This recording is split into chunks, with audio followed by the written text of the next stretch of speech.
Hey, what up, what up, what up, what up, what up? We're here. Hold up. There we go.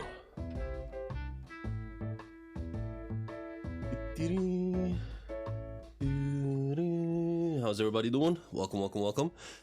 I chose the worst time to stream, apparently. I'm not expecting many people right now for this stream. Both Jay and Brago are streaming simultaneously at the same time as me. What up, Gambi? At least you're here. Welcome to the stream. But yeah, I'm not expecting too much from this stream. Like I said, both Jay and Brago are streaming, so they usually tend to pull in the biggest crowds, along with King of Lightning, but he usually streams later. Realm's bot is running. Okay, that's new. That is very new. Hold up. Yeah, how you doing, Gambi? Hope life's good. Oh my god, work with me, please. It is what it... Yeah, I mean, it is what it is. Oh my... I'm fucking up so bad right now. No, let me just finish the last... finish the last few touches. Yeah, I hope you're doing well, Gambi. It's not... At least not as bad as last chapter, when they actually dropped late at night, late in the evening on a Friday. At least it's not that bad. But still, it's still ridiculous and actually pathetic. It is beyond pathetic, to be honest. I'll take a sip of coffee.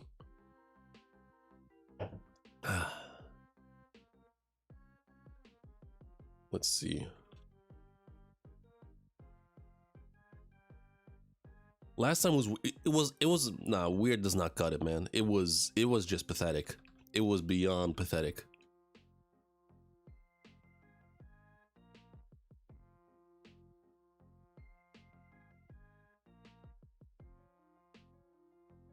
It was 100%. I know. I don't have any proof, but I know 100% sure. OP scans and TCB. There's some weird shit going on between them, and for whatever reason, TCB had some issues and OP Scan was not allowed to release before OP Scans. Because they were both 24 hours late. Yo, Jay, welcome to the stream. My glasses are dirty as fuck, man.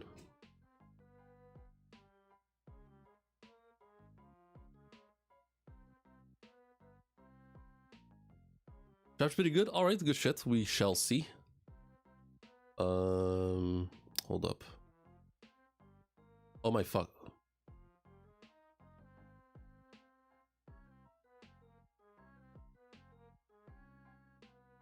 Okay, let me just share the link in Discord once more.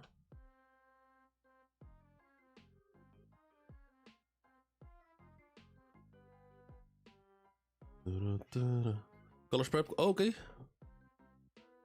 Oh, okay, that's interesting. Usually it's one or the other. Now let me pull up the TCB website. Oh.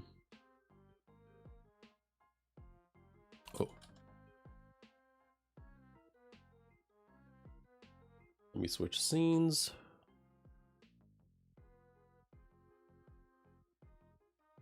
Excuse me, and here we go. Yo, Susie, how you doing? All right. I can stall a little bit by just analyzing the color spread for a moment. Okay, so we see... I'm seeing a lot of plushies. People just...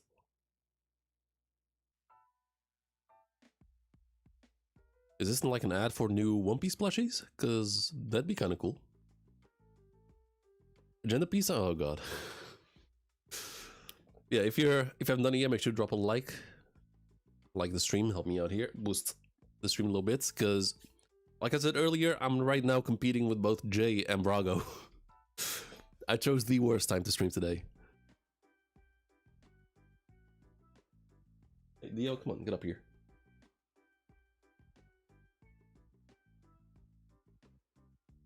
Okay, so there is a one of those machines where you can grab the plushies. The real Chopper is in there, but both Nami and Luffy are fighting over a plushie Chopper. Robin is aiming for the real Chopper. Brook is... Okay, Brook is part of the machine for some reason.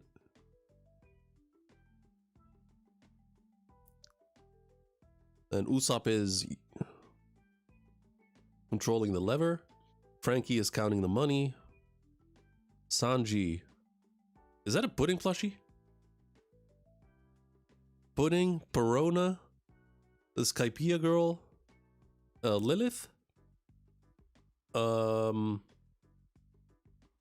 that the old man from Luffy's village? Oh, there's a lot of characters here. So we have a Buggy plushie. Luffy. Oh, Gaimon! I didn't see him. Look at hold up. I'm gonna take my time with this one. But yeah, if you guys haven't done it yet, make sure to drop a like on the stream. I need all the little help I can get. So we Kinemon. We have a Yamato plushie. And Luffy is holding on to Ace, Makino, Sabo, Shanks, Garp, Dadan, Rayleigh, Whitebeard, and Gaimon. At the bottom we have Sanji with his plushies. Then we have a Buggy plushie. Zoro sleeping on a... Okay, Shirahoshi plushie. Interesting. And a Mihawk plushie on the ground. Luffy with Sanji hits Zoro with Buggy. Oh wait, I didn't. Oh right, you're right. He hit. Okay, I thought the Buggy plushie was just floating there, but no, it's just Sanji and Zoro just being Sanji and Zoro. We have a Carrot plushie in the middle. Boa Hancock plushie falling. Momo in Luffy's pockets. Didn't see him there. Carrot, Brogy. I don't recognize this girl over here. And Nami's holding onto Vivi. The Pinwheel guy. Belmare and... Fuck, I forgot the sister's name.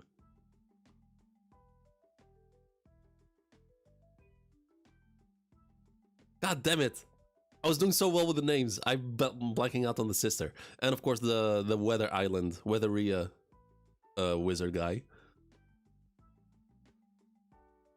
Nezuko, yeah. Nezuko and Gonzo, okay. I mean, Gonzo, forgetting Gonzo's name, that's fair. I won't be upset about that. But forgetting Nezuko's name, that's a bit, Nojiko, why am I... Nezuko, what the fuck am I saying? Nojiko. Nezuko isn't Nezuko from Demon Slayer? I'm hoping to spot Oden and Katakuri, but I don't see them.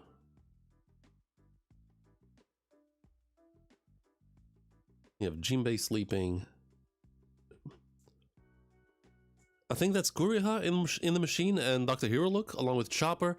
Oh, Tom. Okay, so Frankie's trying to get the Tom plushie. Robin wants the Chopper, the real Chopper. Is that Brownbeard over there?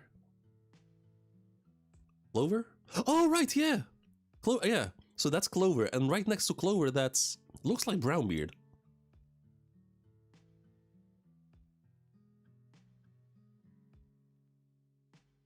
Huh.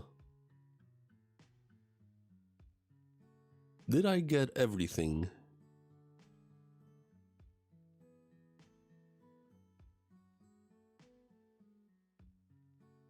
We're both mistaken, yeah. Why would Cat be here? Because he's dope. I mean, Buggy is here. And none of the Straw Hats like Buggy.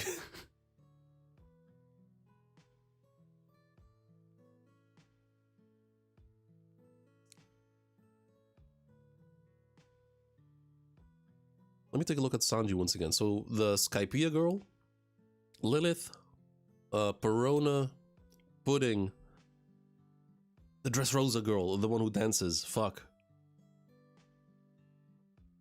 The one who Toei made like they went way overboard with her. And the one with the green girl with the green grass. I don't recognize that one. Viola. I think her name's Viola in from Dressrosa. But the girl next to him with the green hair, I don't recognize her.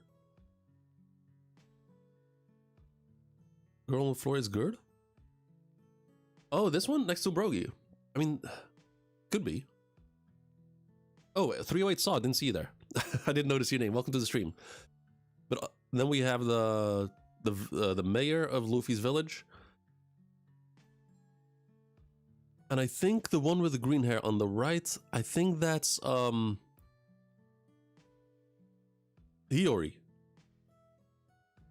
I think that's Hiyori, but the one on the left, I don't recognize her at all. Yeah, Nezuko is from Demon Slayer, I think, like the sister. Momo's sister? No, the one on the right with green hair is Momo's sister. Yeah, that's Hiyori. But there's one on the left here with the green hair. Oh, the Fishman girl. The one that was being sold at the auction in Sabaudi. That was about to be sold. Right? Or am I confusing her with someone? Kami, yeah.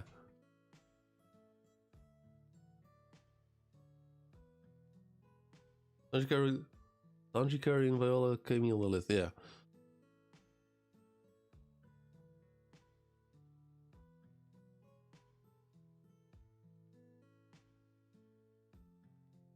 I mean, I need Oda to draw more of these, because this is good for my character and name recognition.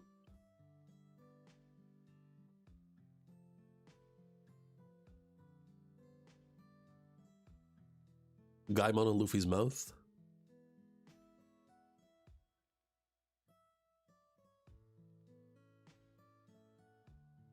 So all the plushies have a certain so all the plushies here have a certain connection to the Straw Hats. Except for Gerd, if that's Gerd, and Buggy.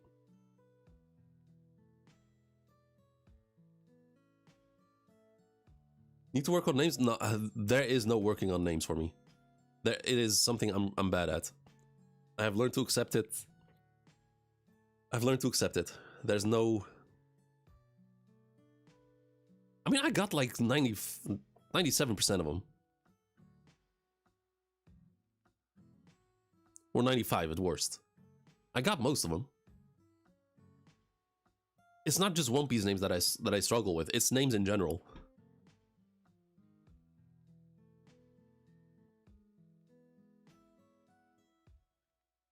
Like whenever I'm at a party or I'm going out or when I meet someone, I always tell them ahead, hey, I gotta warn you, I'm bad with names. So if I ask what your name is again, don't get upset. Rukazuhuga, yeah.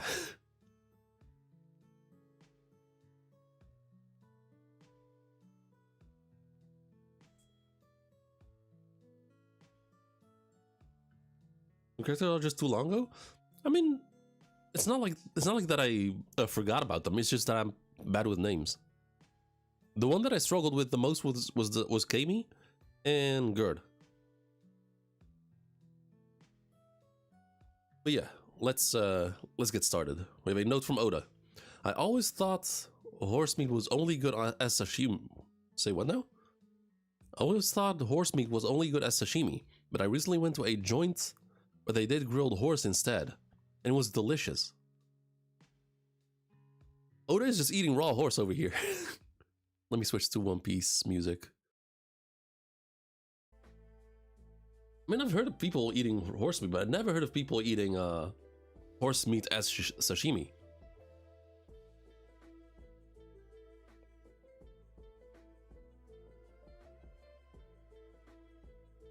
Okay, the chapter is called A Love Ballad in a Hell of Arrows. Okay. Oda for once going with a cryptic chapter title instead of a spoiler title. Yo, Milo. If you like stream, alright, yeah, don't worry about it. You just do you.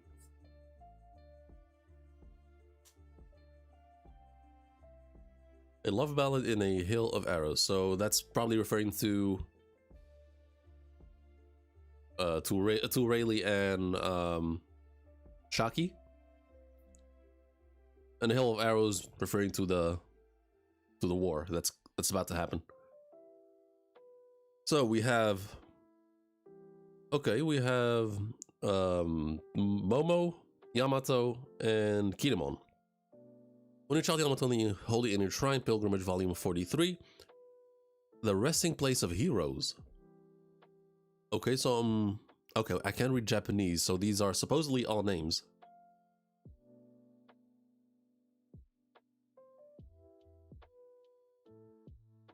I'm assuming like maybe the likes of like Grand Line Review is gonna have someone decipher that for them, or Ohara. But I'm gonna guess that these are the names of the people who died in Onigashima.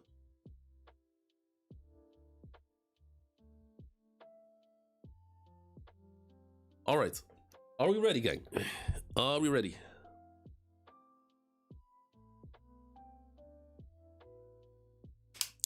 Last chapter was a disappointment due to multiple reasons adding up. All the people who died for Wano. Yeah, but like that could be like pretty big. Like, this looks fairly new. So I'm assuming it's the people who died in Onigashima. I mean, they died for Wano. Or is it like throughout the history of Wano? Like,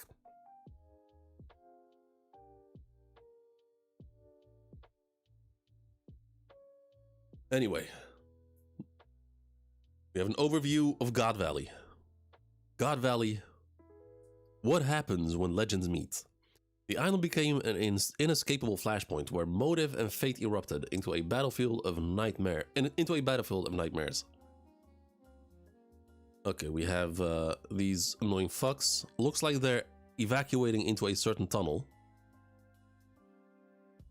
And these fucks are yelling at a marine who's helping them. And for the evacuation route. But there was a prize I really wanted.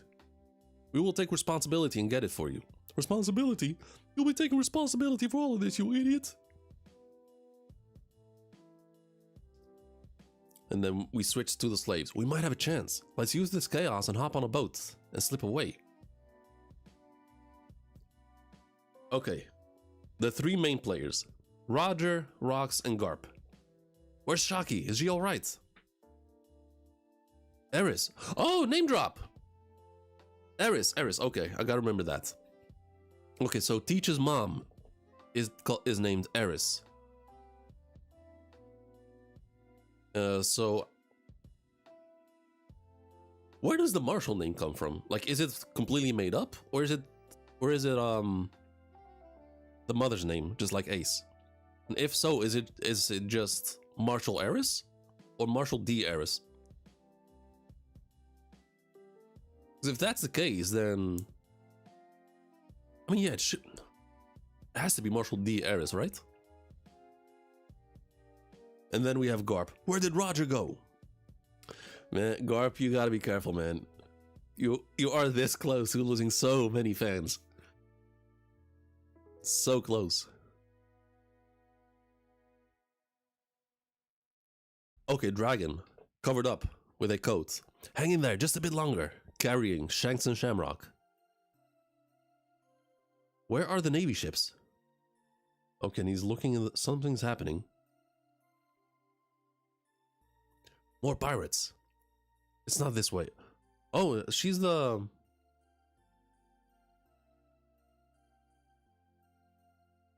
She's one of the Holy Knights, right? Yeah, I see him. A marine with a little bundle in his arms. And she straight up hyper beams him. Looking almost somewhat spider-like. But it looks like it went between his arm and chest. So it kind of grazed him.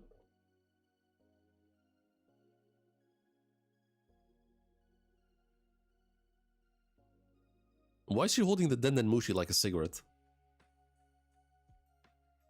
Got him. You're a lifesaver, Maffy. Garling would have killed me. Okay, Garling or dragon falls to the ground, drops one of the babies. I'm gonna assume that's Garling.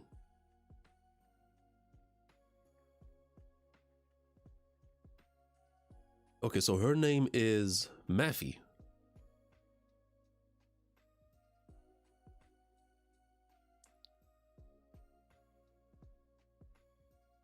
I just noticed she has a volcano head. She has a volcano head and horns. She's big. Has fishman style teeth. And she breathes. She spits lasers of some sort. What in the fuck is she? God's Knight, Satchel's family, Saint Maffy. Who would have thought a pig like Garling could have a kid? A prick like Garling could have a kid. That's almost as strange as our intriguing little kidnapper. Dragon on the ground, shaking. Wait, those babies, they're my only chance to atone for her helping set up this twisted murder game. Okay, Dragon, good shit. That is the right mindset to have, but you're a bit out of your depth here.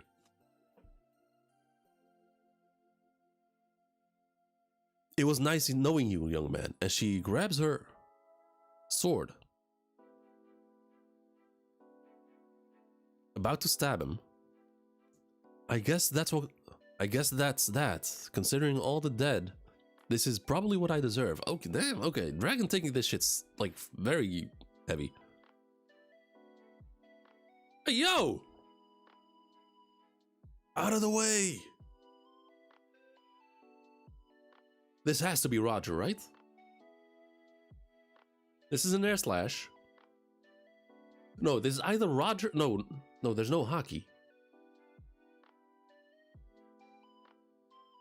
Okay, before I continue, out of the way.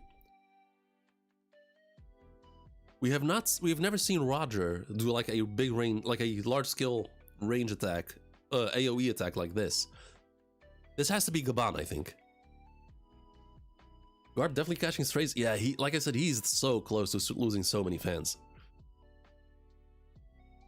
Oh, never mind. It was... Never mind. I was wrong. For the last time, I was aiming at the enemy, not you. How many other pirate crews landed here anyway? Okay, so... Whitebeard and Big Mom. Liar, I could have died. You wanna go right now or something? Oh, these pirates, they're huge.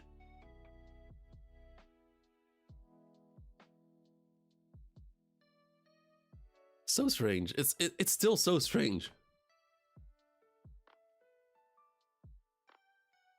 It's so strange seeing, not just seeing them young, but seeing them interact.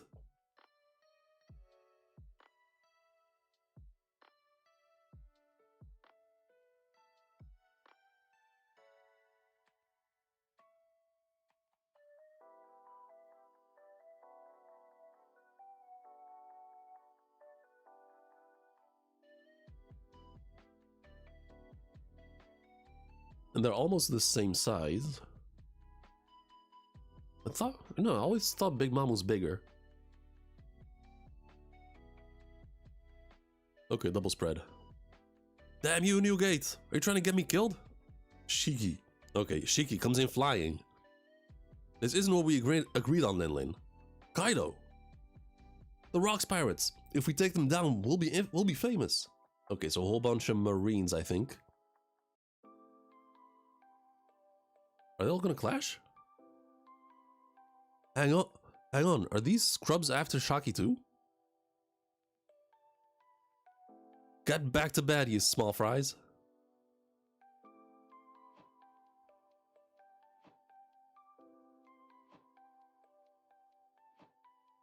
Who are they?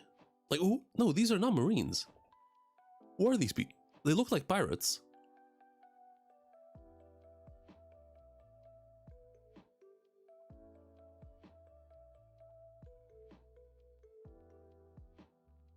I always wondered who was the Yonko before Shanks?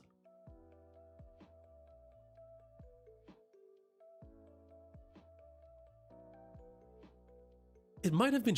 I mean, Shiki went to prison like fairly early on. Like, not that long after Roger's death. I don't think it's Shiki, but this is like a dope sort of Yonko spread.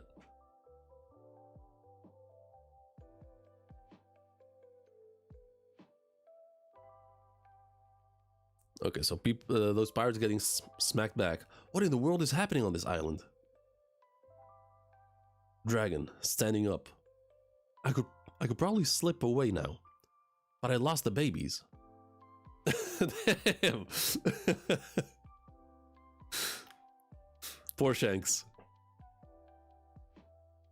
Poor Shanks. He got the Goku treatment.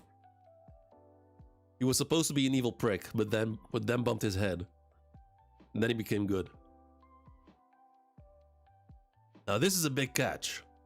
Garp, charging his hockey fist. I found a prime fishing spot.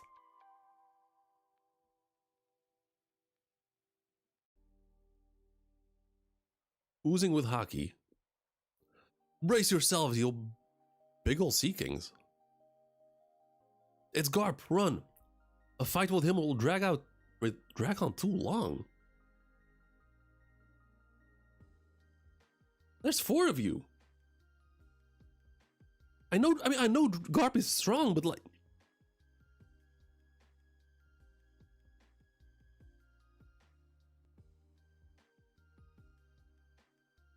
Not downplaying Garp in any way at all in terms of strength.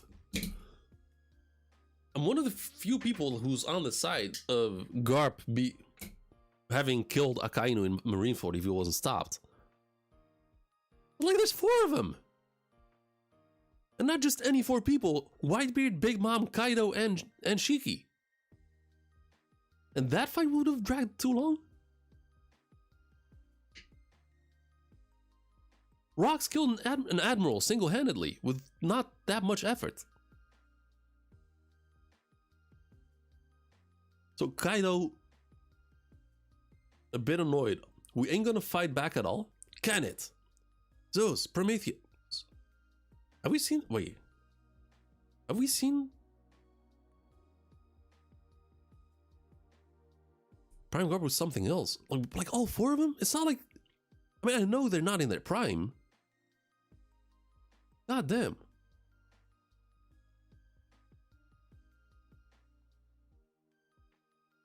Is this the first appearance of Zeus and Prometheus? Oh, hold up. In the flashback at least. Oh, and she has Napoleon too. Because I remember making a comment about Big Mom not having Napoleon. Not either the last chapter or the chapter before that.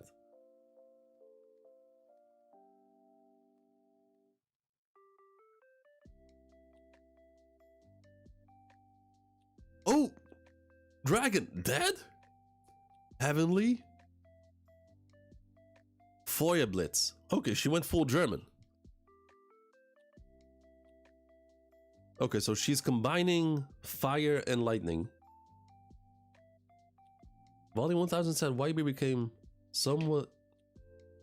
Volume 1000 said Whitebeard became somewhat strong after 2 years of God Val. Okay.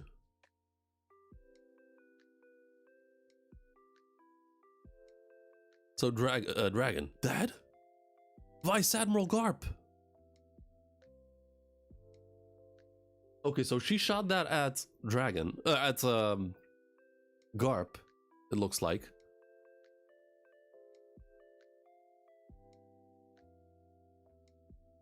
It's hard to tell what happened, but it looks... like either he's blocking it like this, or he's just straight up gonna punch it. I believe Zeus was there in the Kuma flashback. I'm talking about in this specific flashback. Because not either the last chapter or the chapter before that, I made a comment noticing that Prometheus was not on her head. Okay, huge explosion. What was that? No, focus. This is our chance, Kuma. So that's Ivankov and Kuma.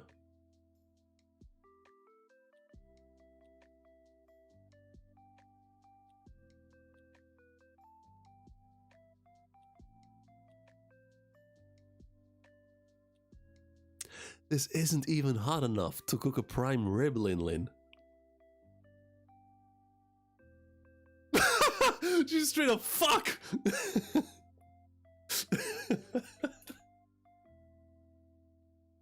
I've never seen a One Piece character just straight up say it like that. He's oozing with Conqueror's hockey.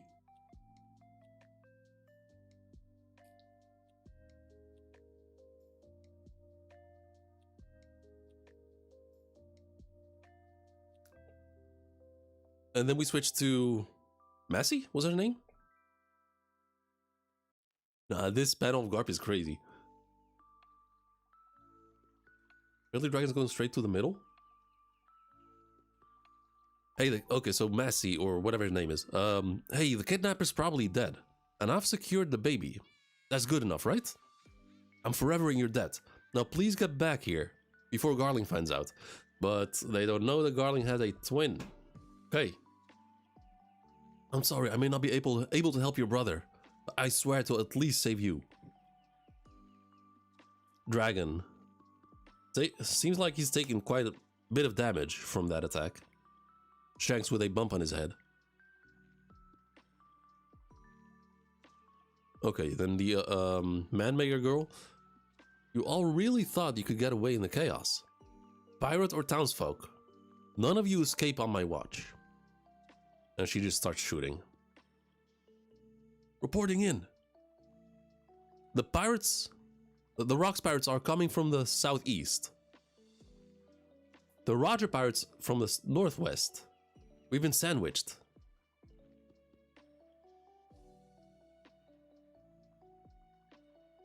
Give back Shaki! And it's Roger. Fight to the last. We haven't gotten the treasure to safety yet. The Rocks crew are coming from the other side. Oh! Okay, so... This is like the where the mountain is split. I never considered like the area between the two where the mountain is split. I never considered that being actually like a town where place where people actually lived. I didn't think it was flat.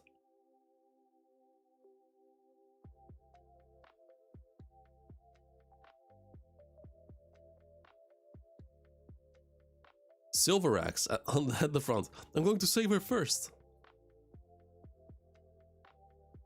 No, I will. Let go. Shaki, we're here to save you.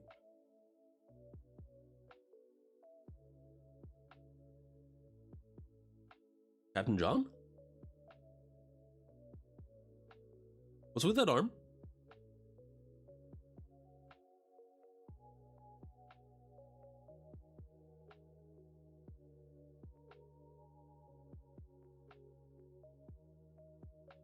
Could it be that that's... Could it be that that's what Captain John's treasure is?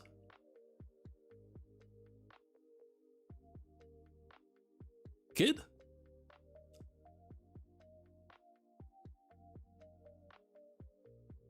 Okay, so you're assuming he's got Kid's magnet fruit? That is possible, but it doesn't look like scrap metal.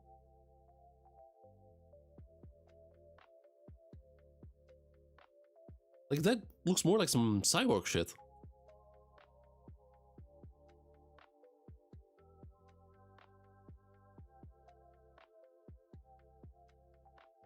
Oh, and of course, I spotted him this time. Fuck, I forgot his name. The one from the cowboy one shot of Oda. Theory of the Kid's Delph would have not confirmed. I mean, it doesn't. I mean, Kid's arm always looked like a bunch of scrap metal combined together. But then again, I don't think. I mean, would like Captain John being? I mean, a cyborg seems far-fetched unless he's actually like got some Frankie intelligence in him. I don't think anyone else has like that level of craftsmanship. Who is that? Someone with a black coat and a spiky a sword with a spiky handguard. Hurry up and stop them. You at least moved Shakuyaku, right? Oh, Summers, right, with the spike. Okay. Saint Summers, about that. Huh? Saint Summers? Don't tell me all of them were taken out by one little chain up lady. Sounds like the pirates out there are really going to town. Okay, good shit, Shaki.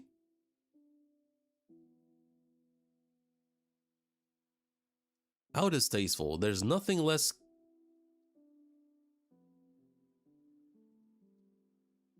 There's nothing less cute than a woman who knows her...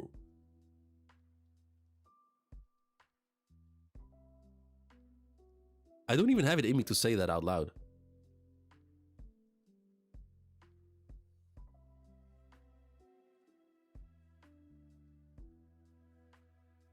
Gaban, this is your time. Show us why he's so scared of you. Fucking filthy piece of shit.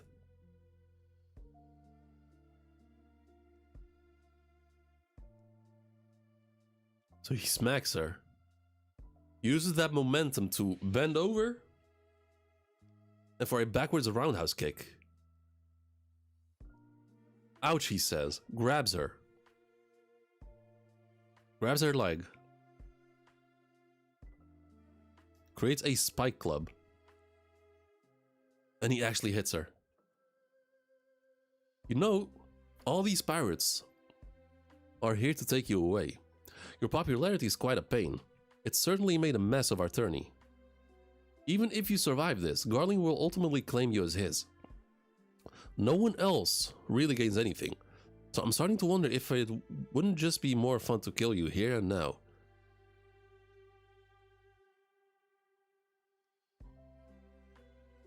Remember at the start of elbaf, where I kept saying that this guy's vibes were fucked. I kept saying it. We hadn't seen much from him. Like, we hadn't seen anything at all from him. But I kept saying something about him. It's rubbing me the wrong way. I was on the fucking money. I fucking called it. There was something fucked up in the head with this guy specifically.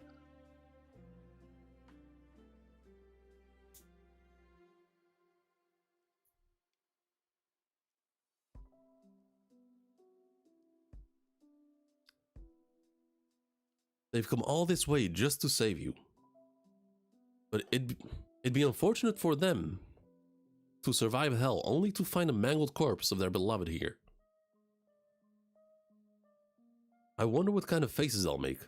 Okay, so now Whitebeard has joined back with Silveraxe and the bunch.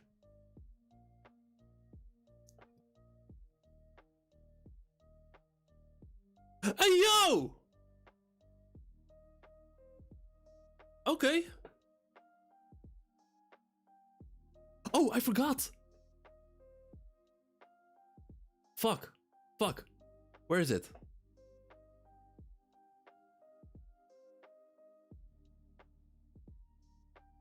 The bingo card.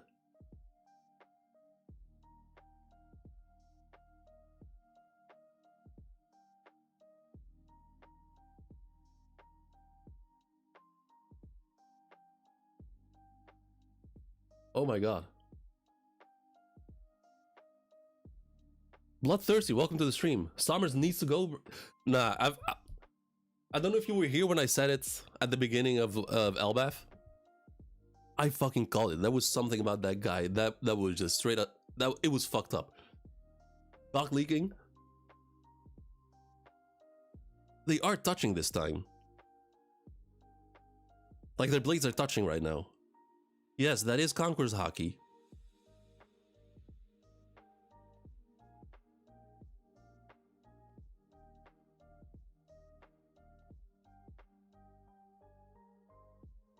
But there, do you guys think it has to do with something with what Gaban told Zoro and Luffy? That you have to use Conqueror's Hockey in a certain way. And I also kept pointing out that the way Oda has been drawing Conqueror's Hockey compared to on Onigashima, it has changed. So I wonder, because right here too, the blades are touching. And in the Odin flashback, obviously both of them are much stronger.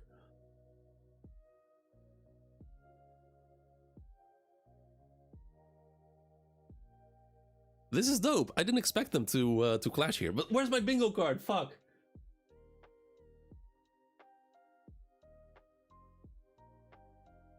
Hold up.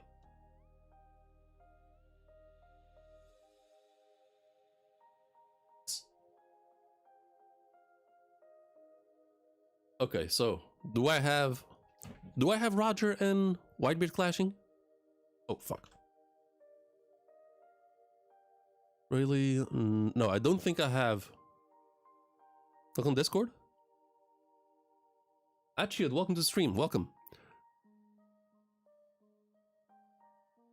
Dragon Save Siege, Alkainu involvements, dragons dying. No, I don't have Whitebeard and Roger clashing. Yeah, what up, hell? Okay, no need to spam shit.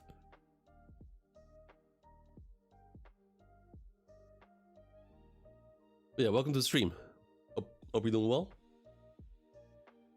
Okay, so I did not have Roger and Whitebeard clashing. For some reason, I didn't have that in there. But they're clashing.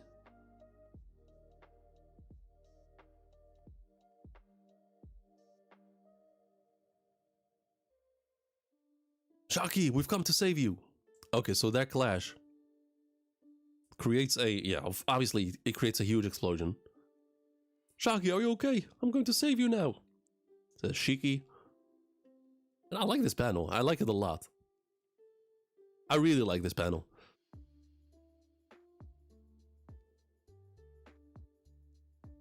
But why am I only seeing Roger? That's a type glitch?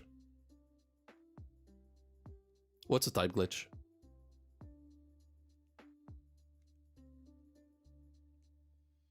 Okay, so more pirates. It'll be me. No, I'm the one. Damn, my hands are tied right now. I'll leave Shaki to you. Here we go! Oh, hold up. Where's the bingo card? I'm gonna keep it right here. Right here with me. If needed, I'll pull it up. Rayleigh. Kind of moving like Zoro, to be honest. Can you hear that? They're right outside, but I'm afraid they're just a little too late. The wall is cracking right now. St. Somers, Garling won't forgive this kind of transgression. Zip it. If you keep quiet, they'll just chalk it up to an accident. Look at her face. All hope snuffed out. See? This ain't a fairy tale. I just got any hero who'd show up. Oh, really now? Are you really fucking sure about that? Fucking piece of shit. Nah, not a single fucking Holy Knight. Not a single one of them. All of them frauds like Kizaru. Talking big in a secluded area, thinking you're not gonna be found. I'll kill you in 5 slashes. Savor the pain, he says. Your wishful thinking will drain out with your blood. I'll send you to the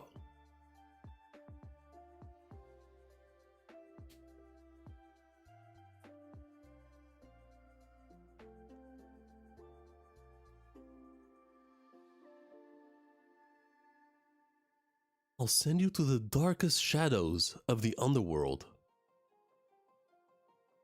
Mayo Dark King Rayleigh.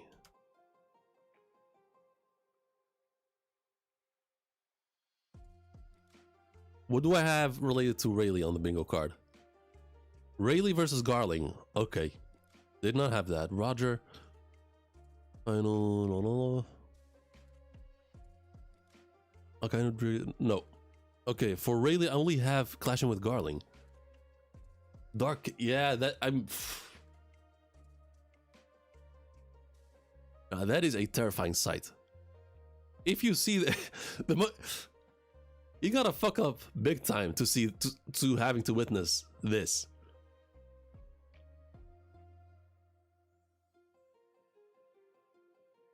Transcendent Hegon Crescent.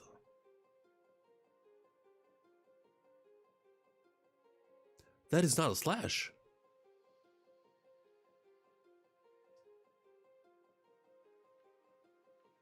That is Rock's style. That's like an air cannon. And Furigana reads Red Spider Lily. Shiki. Come on, work with me. Fuck. Really was him just to remind you that that's hockeyless. Yeah, there was no hockey on that blade.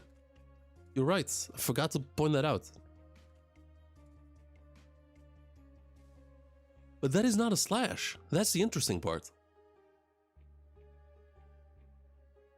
Like, that is a straight up explosion coming out of him. Sorry for the delay. Come here and make me yours. I'm here for... Ooh, okay, really? Sheathes his sword back. I'm here for you.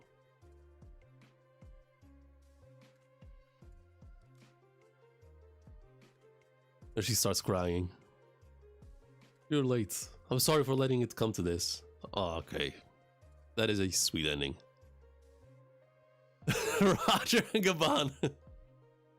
I'll never ever... Save it for later, you dog! Both crying. Guys, we've got Shaki. Grab the trash and run for it. A passionate rescue. That one school fantasies when my crush gets kidnapped and I sit...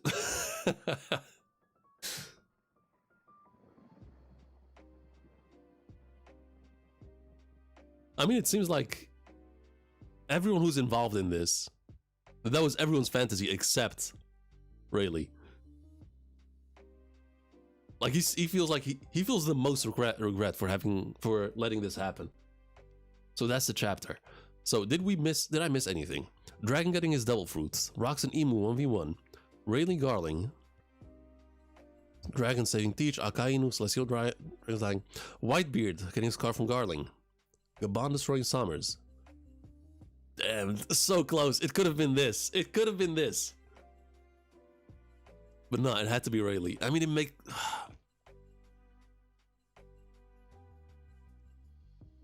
I mean, this makes sense, but I never considered Summers being the one who Shaki needed to be rescued from.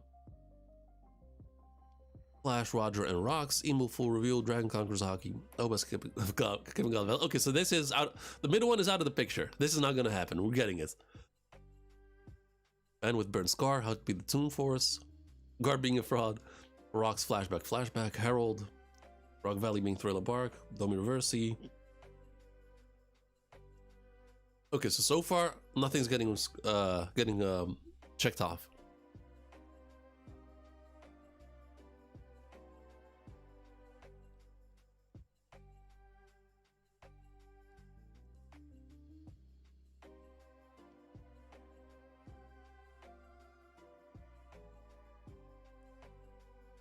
But hold on, like this, like that, Rayleigh's technique, his attack.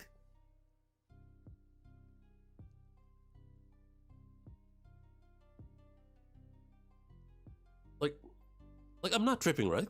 That is not a slash.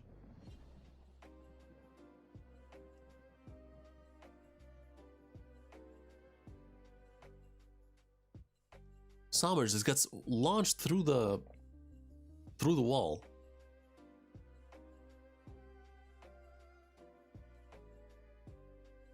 The way Oda drew Shaki's emotion, yeah, the way, yeah.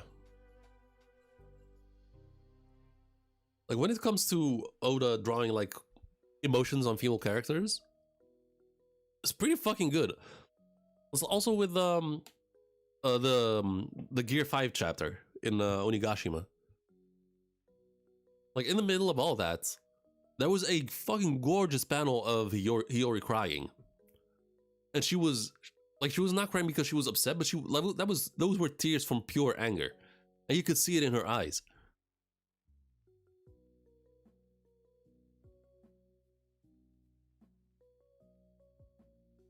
This is still funny. Save it for later, you dog.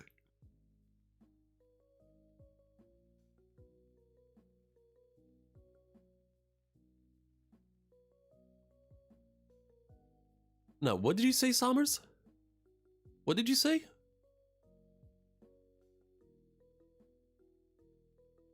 He said something.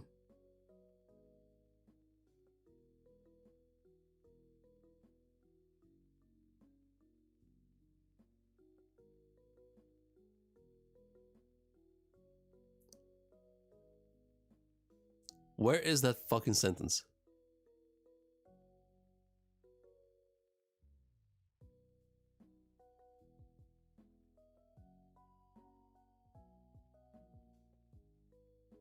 Oh my god, why can't I find it?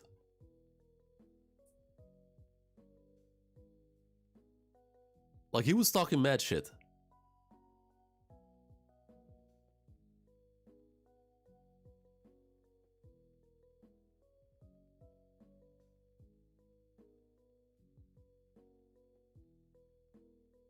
Yeah, that is the right side, but I'm afraid they're just a little too late.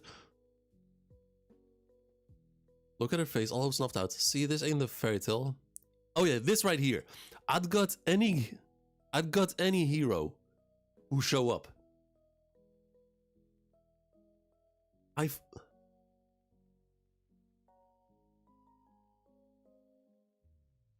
I cannot fucking stand these people. This is Kizaru behavior. Like straight up Kizaru behavior.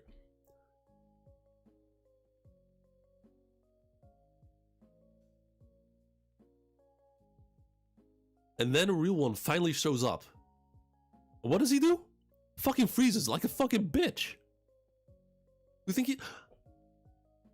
Who does he think he's bitch made. Like every single holy knight.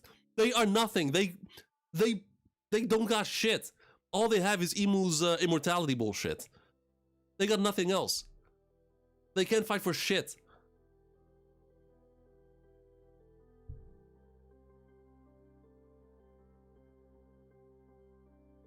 Summers almost got fucking one-shotted by Robin in the middle of chaos while they were dealing with hostages.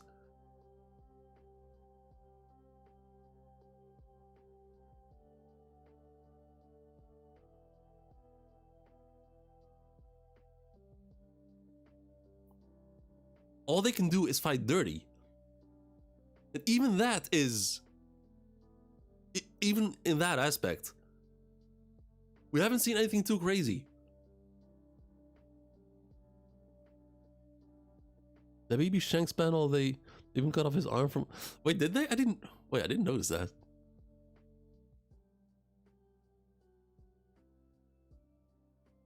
Oh, they did! That is funny. That is funny. I didn't even notice that.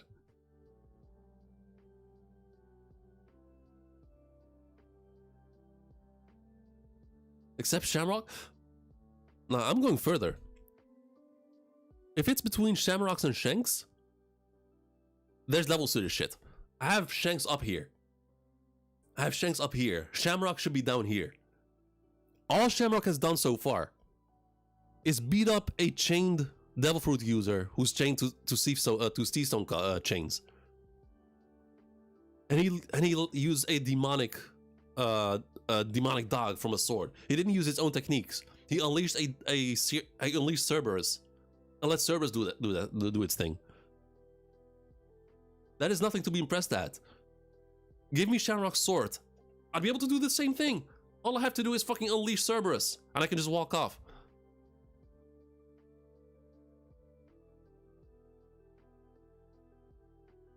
People are already slandering. People are already slandering. Your goat can even handle a fall like Shamrock. Wait, your goat can't even handle a fall like Shamrock? Referring to who?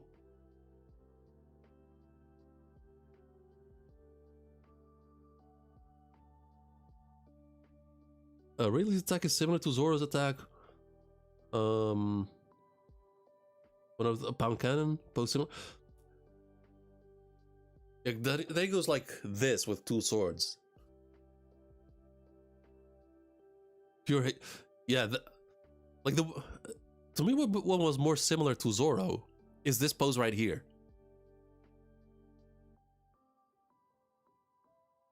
Like When the speedlet starts.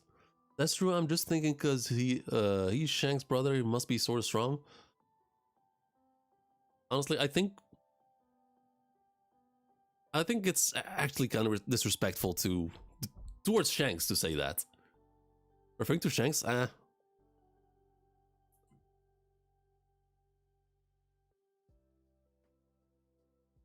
Shanks got hurt when he fell. That's oh, okay. That's just dumb.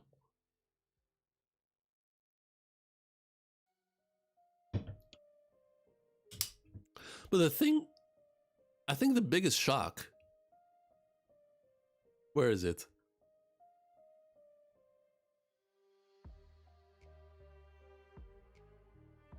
This statement right here, this is so wild to me. You have Kaido, Big Mom, Whitebeard, and Shiki not able to take on Garp.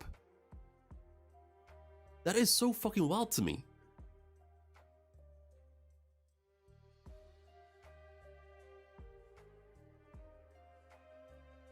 A fight with him will drag on too long.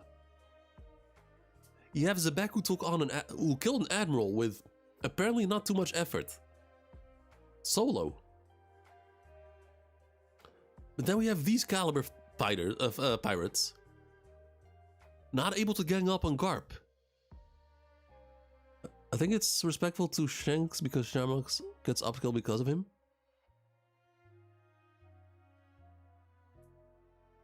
You mean disrespectful or? That's why I said it's a gender peace sign. Wait, because of the babies? Nah, fuck that.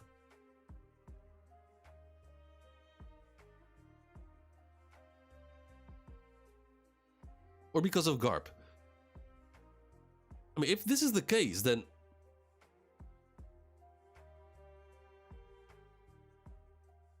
so for the power scaling of these characters in this era, it's a bit off.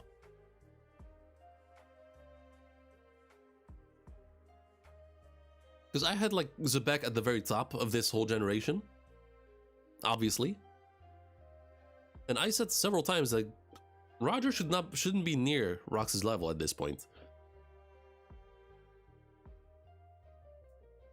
But then we have Garp, who's able to do this, tanking Big Mom's attack, looking like a fucking demon. Calling her Lin Lin. This is actually funny. Like Big Mom just seeing that and just being like, fuck! I mean, Shanks is so great that if you're related to him, you get... Oh, okay. Yeah, but I've been seeing it the other way around. Like, people have been upscaling Shanks because of Shamrock and because of Garling, and I think that's just straight up disrespectful. Demonic powers or not, devil fruits or not, Kaido's words ring true. Haki transcends all. Oh yeah, okay. I didn't even see your comment, Bloodthirsty. Yeah, that's exactly. Haki, always bet on Haki.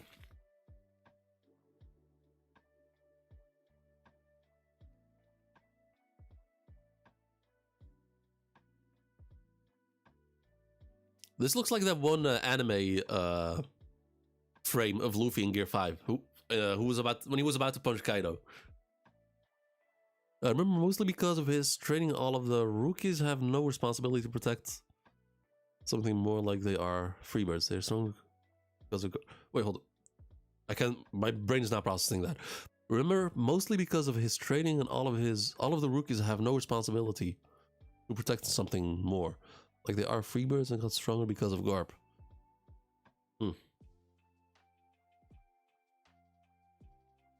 Yes, I mean, I'm not saying Garp is weak at all. I always thought that he was not at his prime yet at this moment.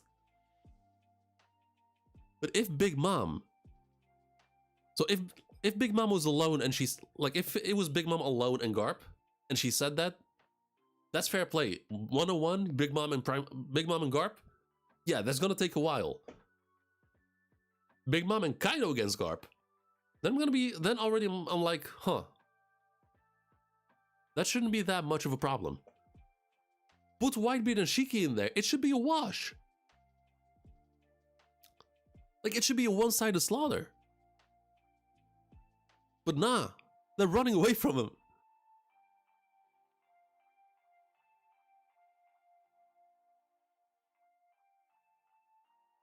Unless I've been looking at all of this wrong the whole time. Because if Garp and Roger are actually like equals in here, then we have to put Garp and Roger at a higher pedestal compared to the other pirates. I upskilled Shanks before you even knew the Gauze Knights. I mean, I always had Shanks either as number 1 or number 2. That was always the case for me. The introduction of him being a Celestial Dragon didn't change anything for me. To face...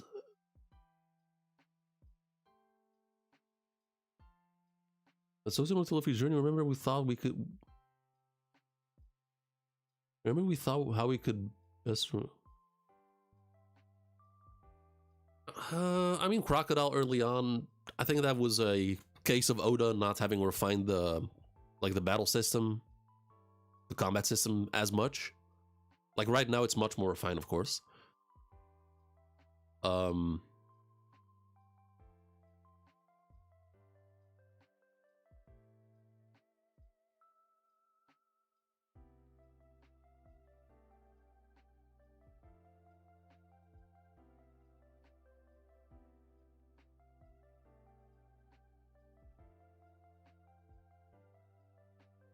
But thinking back, Dragon said he will make a move once the Holy Knights mobilize.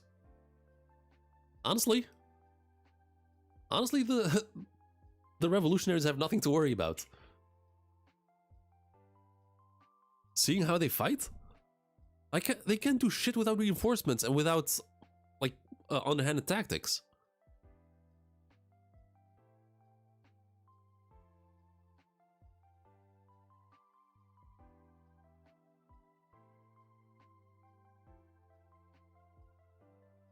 And also, I didn't point it out, but Silver Axe having a Wano style outfit, just like Shiki, is a bit interesting. They are they are rivals. And the first time we saw Silver Axe, I think he had a different outfit, no? Like he was not wearing a kimono, if I remember correctly. And then Captain John having either a cyborg arm or prosthetic arm or Kid's Devil Fruit. But now, when I was reading, I was thinking, could it be that arm is Captain John's treasure? Because Captain John is going to die on this island, most likely.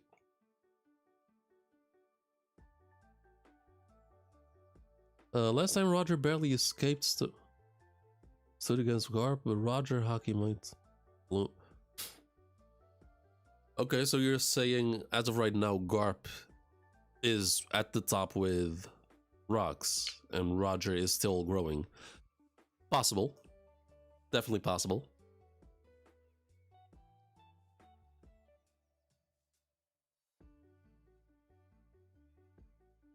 And so far we haven't seen Rocks yet, which makes sense. Because he's looking for his wife and kid. What was her name again? Eris. No, Captain John Corpse had both arms? Yeah, but what's his name? Moria also had the weird doctor. Forgot his name. Like the weird doctor who was creating the zombies. He might have just reattached an arm to him because he was patching everyone up. And Thriller Bark and Godville. Okay. Unless it's like an attachment.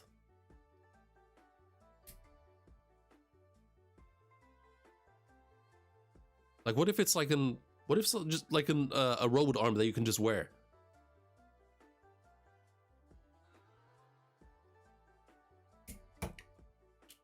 Oh, the Kuma flashback. Okay.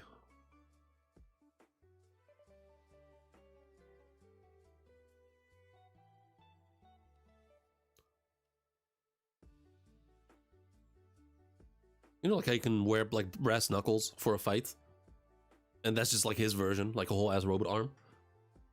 Check last chapter.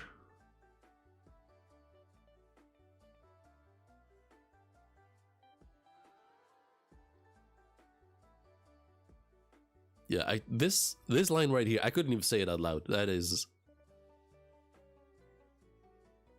like that goes so against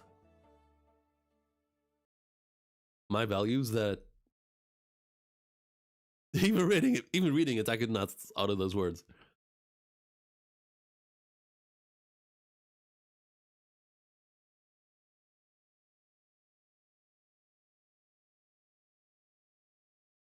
And he actually hits her.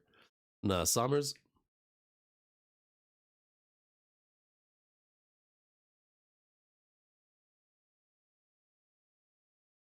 Yeah, so far, not a single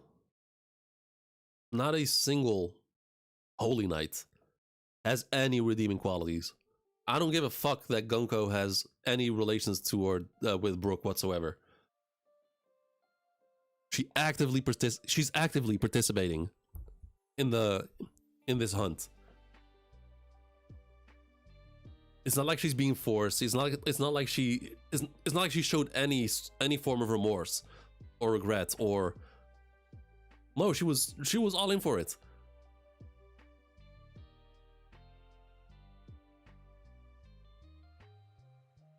I showed it in my Discord, but there's something that I want to happen. I'm gonna pull it up.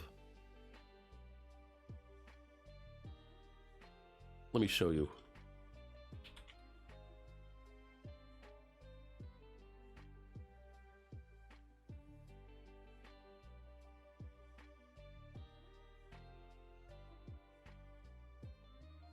I need this shit to happen.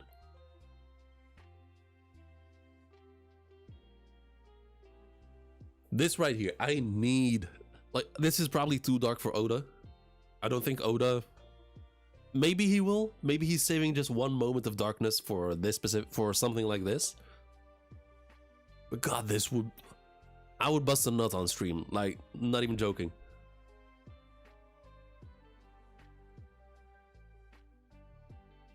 Like, I will cry tears of happiness if this shit happens. Yeah, just checked he didn't have it. Oh, wait, he didn't have the road arm, or he didn't have an arm. Brainwashed? I don't give a shit.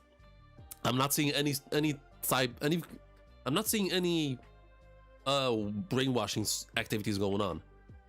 Except that her eye changes sometimes. But it's not like she's moving. It's not like her body's moving on its own or anything.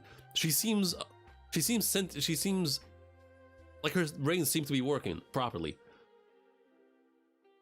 Yeah, both arms? Okay. Okay, interesting. Then it could be, Jesus, I can't talk. Then it's most likely Kid's devil fruit, if that's the case. However, yo, imagine Oda does Kid even more dirty. Imagine Captain John actually had Kid's devil fruit, and then we see him fight with it, and he's just like 100 times better than Kid. Like just being so creative, doing shit that Kid has never done before. That would confirm it that Oda actually hates Kid. We never saw something when he's. Wait, we never saw something when she saw Brooke. I think. I mean, she sort of recognized Brooke, but I didn't see any signs of brainwashing going on. He definitely has devil fruit or equipment. I mean, to me, it would be cool if it's like something new. If it's like an attachable arm, and there's like sea stone cuffs on it or some shit. To me, that would be dope because it would be something unique, something new. But like I said, if it's actually Kid's devil fruit, I kind of want him to like do Kid dirty and just show us Captain John being like 10 times more creative than Kid ever was.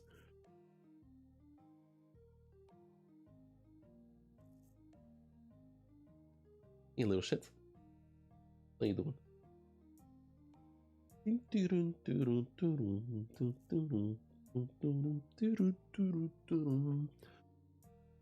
Man, if this ever happens, and the only one who could pull this off, I said it in Discord, but Blackbeard. Blackbeard is the only one who is fucked up enough in the head to pull this off, and he has a reason to do it. Like he seems to be traumatized from this whole thing in God Valley.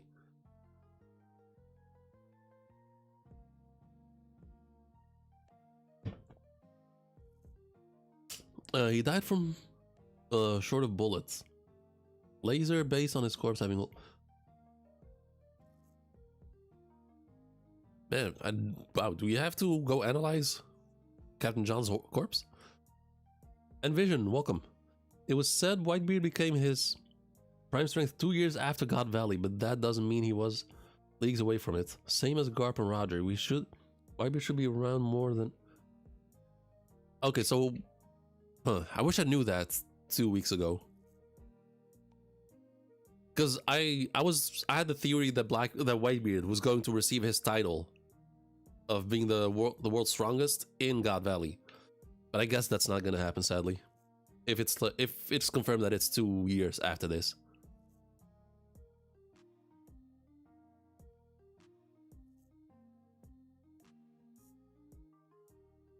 Volume 1000. Okay, I think that Volume 1000 is the promotional thing for Film Red, and I have read that. It's considering all that of them are 35 plus at age, and I don't think 2 years would that. Oh no, I don't think the difference in strength should be that big, with the exception of Kaido, because Kaido is still very young here.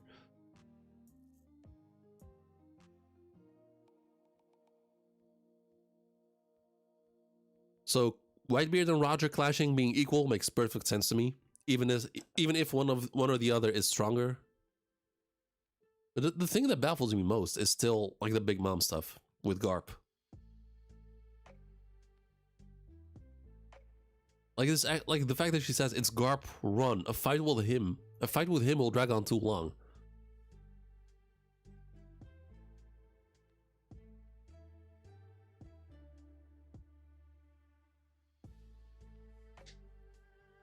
And like I said, if it's 1-on-1, yeah, I completely understand. That fight would take way too long.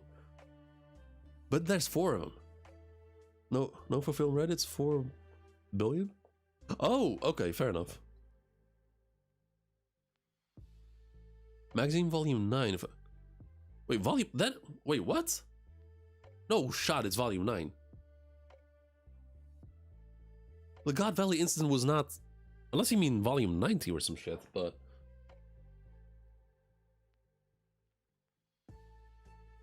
In Volume 9, I don't think Whitebeard was ever even shown.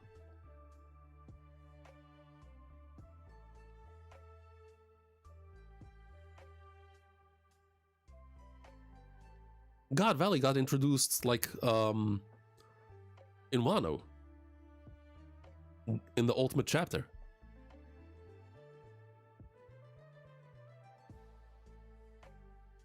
Yeah, I just okay, fair enough.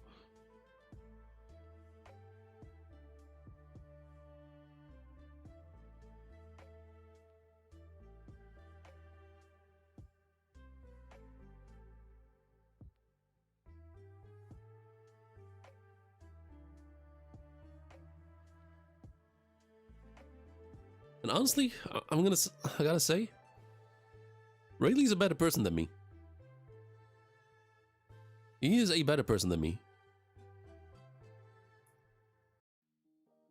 Because as strong as this attack is, that is not enough. I don't mean enough to kill him, but that is not enough punishment. It was One Piece Magazine Volume 9, magazine how much? Oh, okay, I thought you meant volume, Volume 9. Okay, fair enough.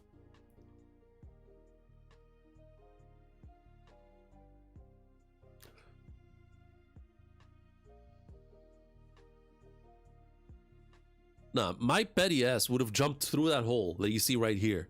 I would have jumped after Summers. I just continue beating on him.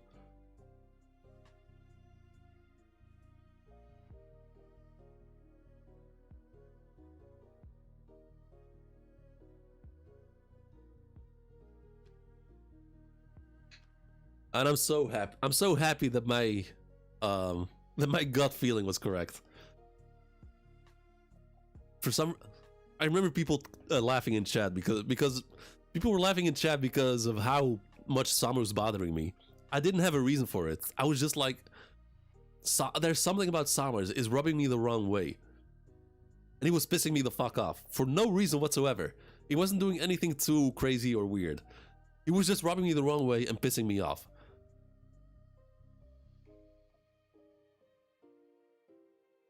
And now he's doing this shit to Shaki.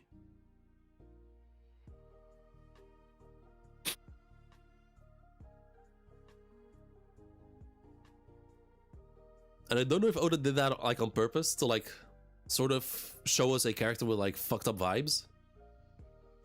I don't know if that's on purpose or it's just a coincidence, but I'm just happy I called it.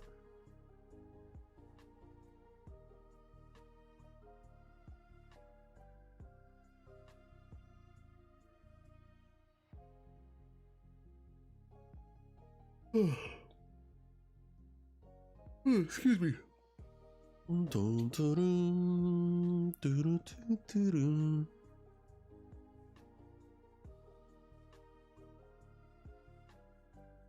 I kind of pointed it out while I was reading.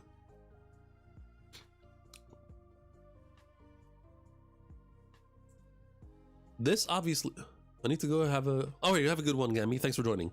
See you next time. Oh, and once again, if there's any new people here, make sure to drop a like on the stream and subscribe if you like what you're seeing.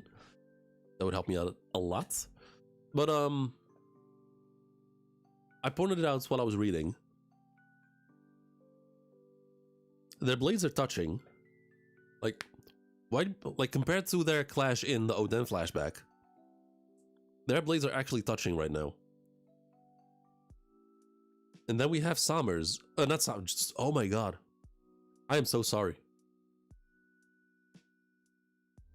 I think I just accidentally slandered Gaban in the worst way possible. More than anyone ever has. No.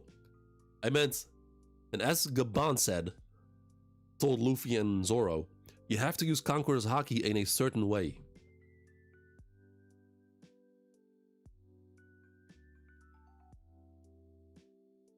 And he has to be talking about Conqueror's Haki infusion. Now hear me out. What if after Wano, Conqueror's Haki infusion has not been used at all by the Straw Hats, by Luffy and Zoro specifically? Because this is more like when Luffy and Doflamingo clashed. Like when Law was on the ground and Dofi was about to stomp him to death, and then Luffy like countered him with his own kick. That was a lot of Conqueror's Haki coming out of him. What if this is a more refined version of that? It's not... like, it's directed towards their blades, but it's not infusion. That's 10 years, bro. Just months can change power levels? Wait, 10 years like in story or in real life? What I'm trying to get at is how do you say it? Because I'm of the opinion that Oda has been drawing Conqueror's Haki different from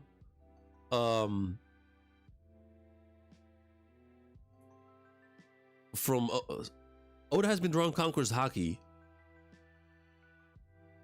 since Wano differently than on Wano. And you even agreed with me, Jay, a couple times, because I pulled out like the Roger and Whitebeard clash, and how like the Haki was like actually pouring from the blade, and with Zoro in his excuse me, in his King of Hell stance. That's what I'm getting at. And this is after Wano, so this sort of in place parted it.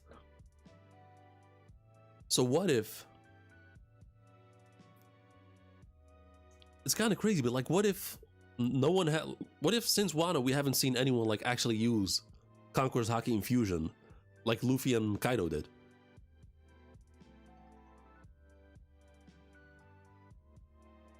Not that they're not able to, but maybe they just didn't feel the need to. And now that we're discussing Whitebeard, like getting that level of strength 2 years from now, maybe he gets that like Conqueror's infusion in 2 years. In one, it's kind of dilly-dally, but after that, I mean, he was drawing it in a very specific way, and I really liked how Conqueror's Haki was drawn in Wano, in Onigashima specifically. Oh, and I just noticed their blades aren't black.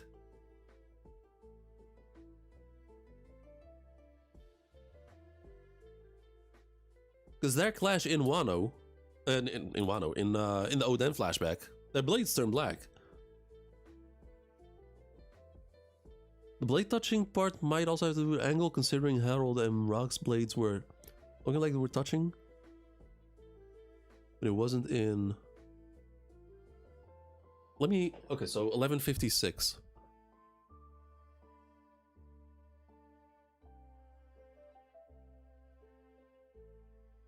Oh, no, that's maybe because of Luffy was new sloppy sub. Yeah, Luffy got overconfident with it. I do remember that. That's why he lost that second time. Yeah, that second time, and then had to come back. Okay. So you said the second time they didn't touch.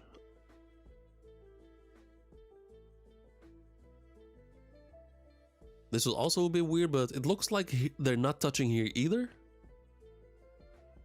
Or maybe they're just like knocked back already.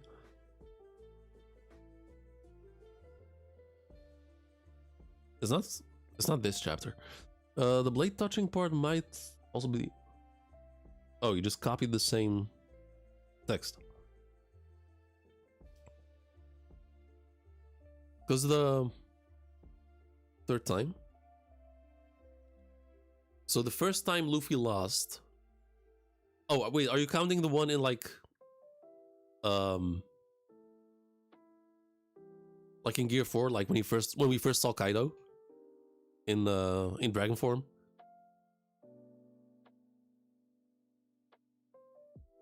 It's a glitch? Oh, in the chat. Oh, okay, I see what you're saying. Damn. I didn't pick up on that until now. Okay, so there's a glitch in chat. Okay, fair enough. Rocks versus Herald.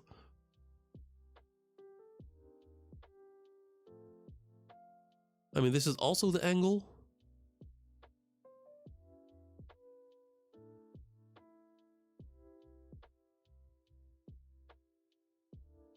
Nah, there's levels to this shit. Hold up. There is levels to this shit. Look at Roger and Whitebeard clashing in this age. And the Haki Blast is just this small area between the mountains. Look at Zebek and Harold. The shit they're doing.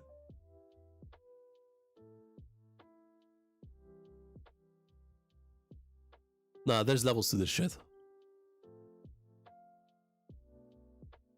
And it seems, even here, it seems like their blades are touching.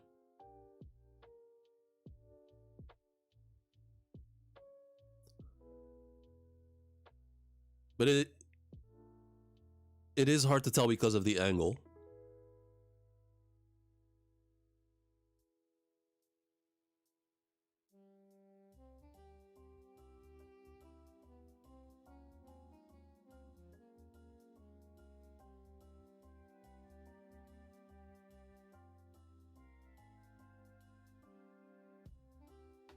Yeah, no. Okay, so seeing this comparison, nah, Zebek is he's actually a different animal, at least compared to Roger in this time and place.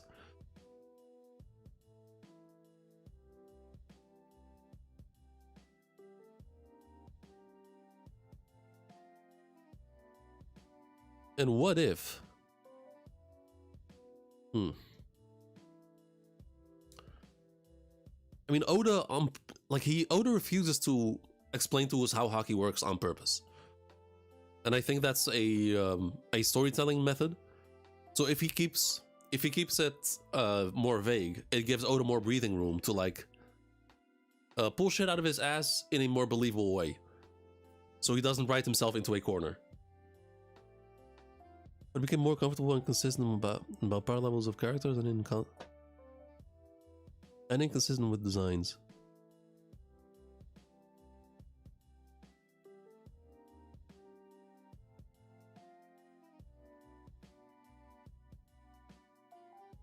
Because it's not like Oda is like actually just pulling shit out of his ass and just throwing it like that. What I'm saying is he has I think in his mind he knows, obviously Oda knows how hockey works, but he's deliberately not telling us how it's. He's not telling us all the secrets to give himself room for changes. It's 11:55, the one where Rox and Harold clash for the first time.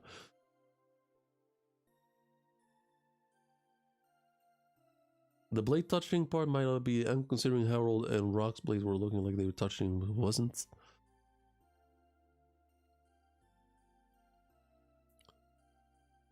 Nah, I would say they're definitely touching here. I would say they're definitely touching here.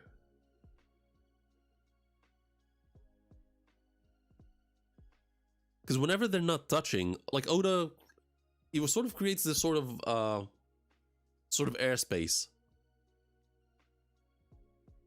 You know, like how you're trying to push like opposite sides of magnets towards each other.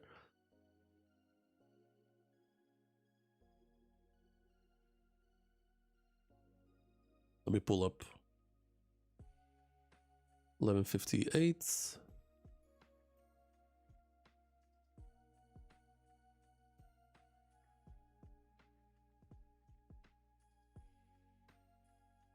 Yeah, in this one they are definitely touching. In this one it's more obscure. It's not as visible. But in this, I don't think they're actually going for a clash. Like, this is a straight up battle. Yeah, their clash is stronger, but I'm talking about the way it looks in. No, I know what you're saying. Like, this angle, I know what you're saying. Like, the angle makes it look so weird. It makes it look way vague. As in, it's hard to tell whether or not they're touching.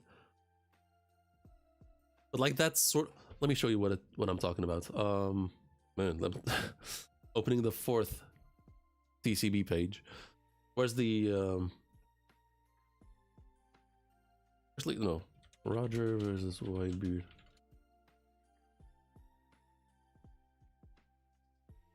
He either does it like this. Like, look at the distance. Like, a distance like this should be visible. And then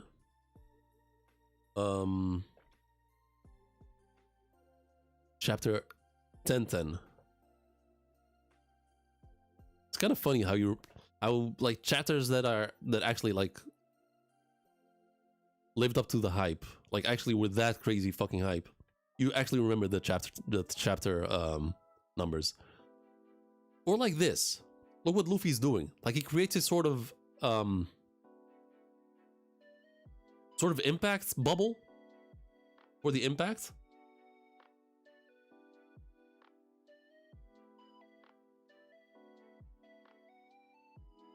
Oh, maybe. Oh yeah, don't worry about it.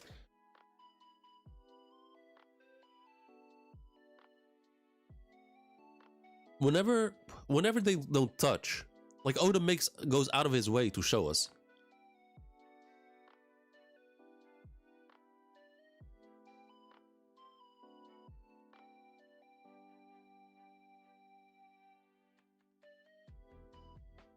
Where's Garp? Where's Garp? This is a perfect.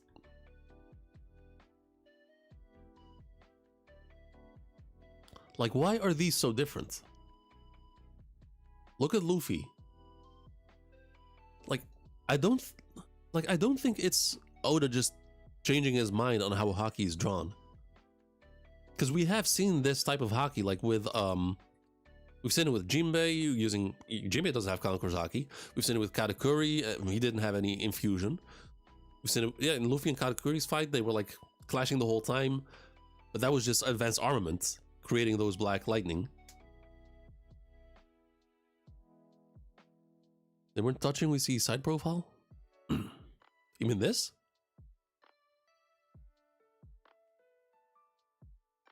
Like, look at Garp. Like, when Garp is charging up, it looks like the Haki coming out of it is almost unstable or like unrefined. And then you see what Luffy is doing.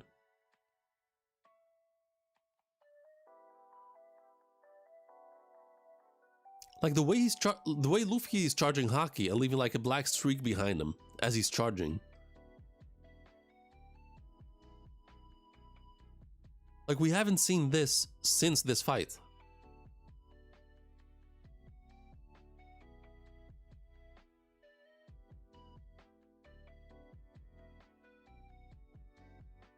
And for a long time, I thought the White Star gun that he used against Kizaru was advanced, like a Conqueror's Infusion, but it wasn't. That was just armament Haki. I don't remember mostly, but if there are some exceptions like insane enemy explode.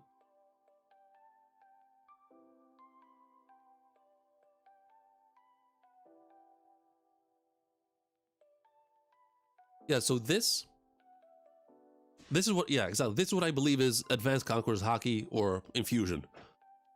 This,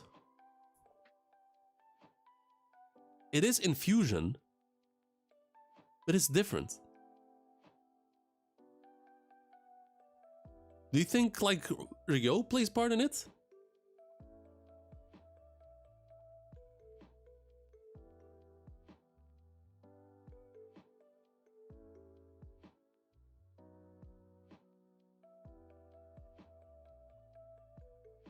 And this, like the chapter of this title is also so fucking raw. Conqueror's Haki.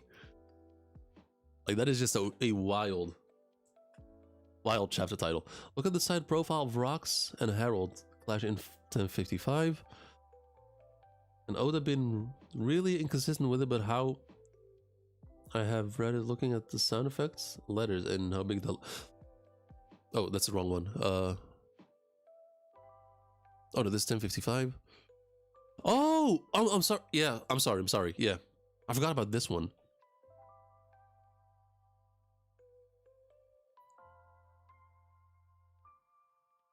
But like this,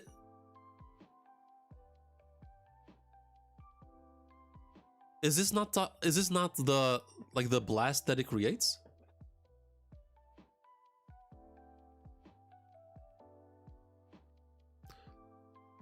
Is leaking? Yeah, but like what Luffy is doing, before I'm gonna get back to this, but what Luffy is doing here, like this effect, obviously he had just had the Ryo training, but this is Luffy's realization that he has to infuse Conqueror's Haki.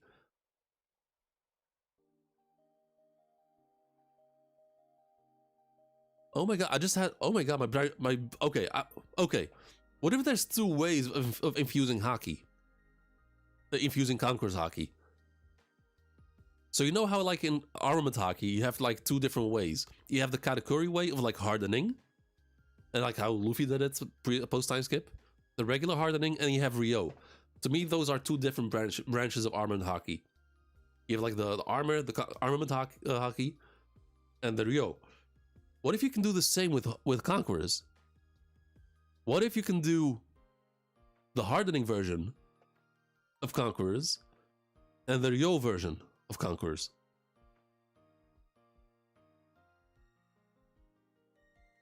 Or am I just completely tripping? They aren't touching, and Oda went out of his way to say everyone within a 5-kilometer roll was knocked out from Conquerors. The clash between these two, strange blow everyone. Yeah, exactly. Between a 5-kilometer way.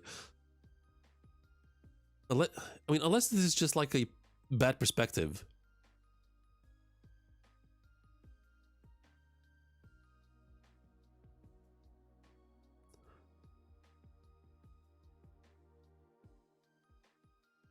Unless at first they touched and like they started pouring the hockey into it and like they started distance started like creating between them. Only a handful can do it. You think you can read? You think? Yeah, only a handful. Exactly, only a handful. But then like next 1 or 2 chapters after this, we also saw Big Mom use it, which makes sense. I mean, it's Big Mom.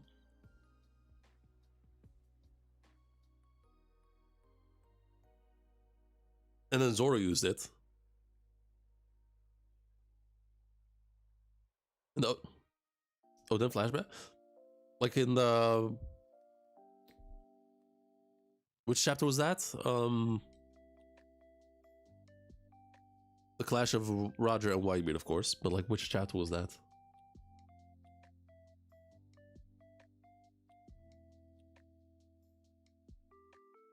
Actually, Ryo itself is 2 different parts. Not touching part and Ryo are actually 2 parts. Ryo is what hockey is called in Wano. No, I get that. I'm just calling it Ryo to like differentiate it. Luffy used that word for his technique of pushing his hockey. I'm gonna get to that vision just a moment. 966.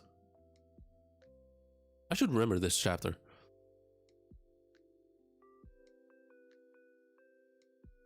Yeah, this is drastically different. Like, look how their hockey is charging, pouring from their sword. Not even touching. And yeah, like just this is not just the skies part, like the sky splitting. This is like the clouds pretty much evaporating, even though it's already vapor. Yeah, the whole island is being knocked away. Man, Roger looks so much better with a mustache. Inside is what he is attacking. That's why Red Rock actually connects. We can see his hand hurt by hitting Walker. Yeah, because he did not use it against Walker. That was my assumption always. He means using on use hockey.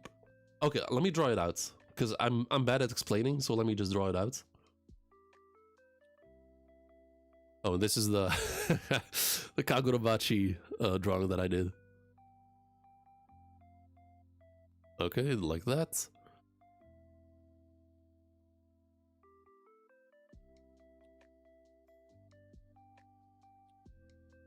Okay, so let me do it like this.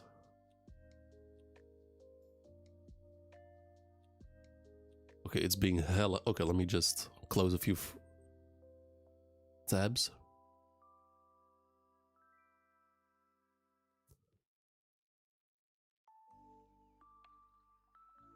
I think this is too much for my shitty Mac Mini to handle. Okay.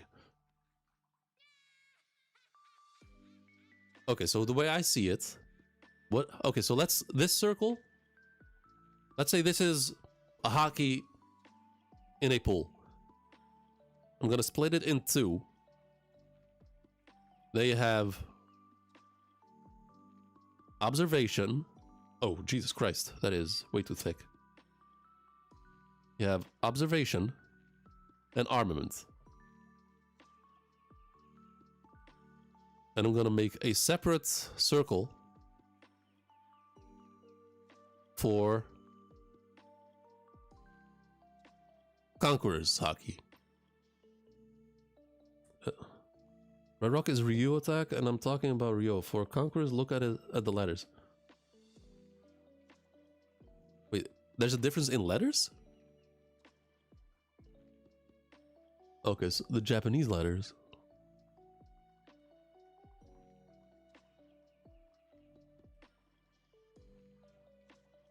Okay, so the Japanese characters are different, I guess. A director warned Vincent Chan started animate about Luffy not using ACOG in Egghead. Okay, I know Vincent said he confirmed that there was no Conqueror's hockey being used in Egghead. I remember he said, but I did not hear that it was a director warning him. Also, I feel like this is a paneling thing with Oda. Just look at how free he used to look with Oda paneling those. I mean, it depends. Like this is a cool panel. It's just, I don't know. I think it's what Oda intends to do. I think with this, Oda wants, like, he wants us to see that they're not touching.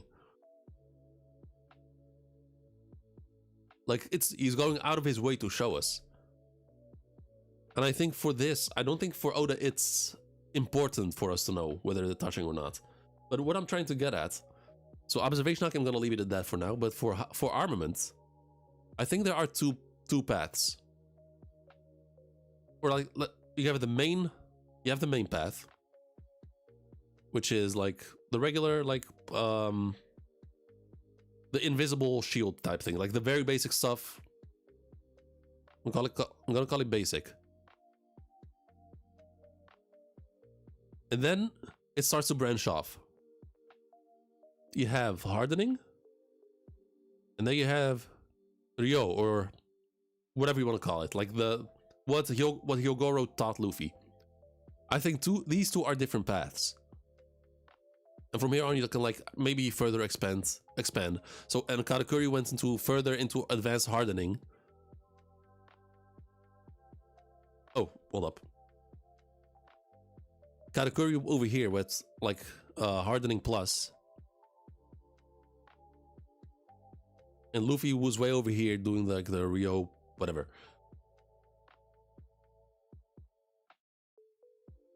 So what if for Conqueror's Haki it's the same? What if there's the basic Conqueror's Haki, and then it starts to split off into infusion? This is an unknown path, so let's call this infusion. And within infusion, what if there's a different path? There's like the Ryo type infusion, and I'm just giving it those names, hardening and Ryo. Not that that's actually hardening and Ryo, but like in similar ways. Because Garp's Conqueror's Haki, it looks much more gruff and raw compared to Luffy's. Luffy looks more like flowing in a similar way like Ryo. What if Luffy, I think Luffy is using his Ryo knowledge and using it for his Conqueror's Haki usage. Like, where do you find no text bubble panels like that in recent times?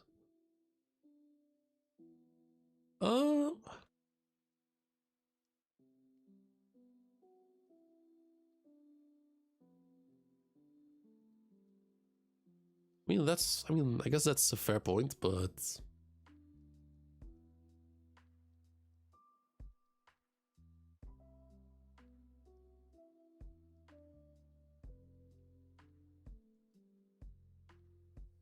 you're definitely right, considering we already know there's another way to use yeah, it's just the only difference is we don't have like an actual confirmation. Like, we have never gotten like an actual like skill tree for Haki. And the reason for that is Oda doesn't want us to know everything about Haki because he wants to give himself the freedom to like being able to expand whenever he wants.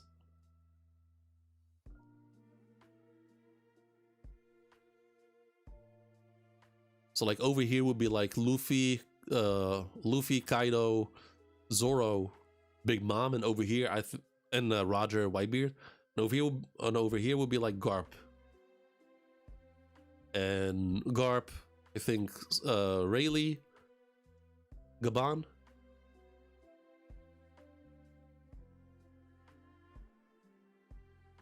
Zebek and Harold, maybe even. But again, this is just me speculating. This is obviously not confirmed.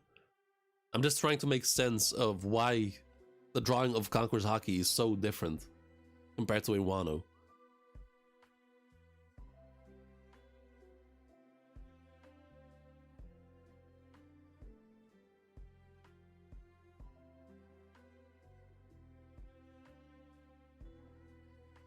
And there's also the whole different skill tree for observation Haki.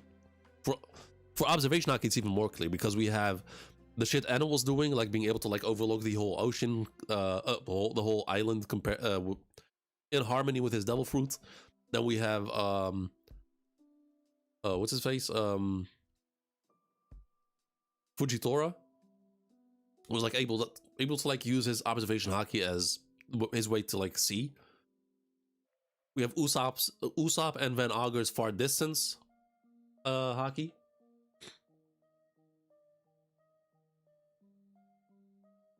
We have Future Sight. And then Shanks's Future Sight cancellation. We don't even know what Advanced Conquerors does. Looking at 10-10, Luffy, it seems like all-around boost for everything. Yes. However, don't forget where we left off. Like, right before this flashback started, Gabanu told Luffy and Zoro, hey, watch out, you gotta use your Conqueror's Haki in a different way. You gotta use it in a very specific way.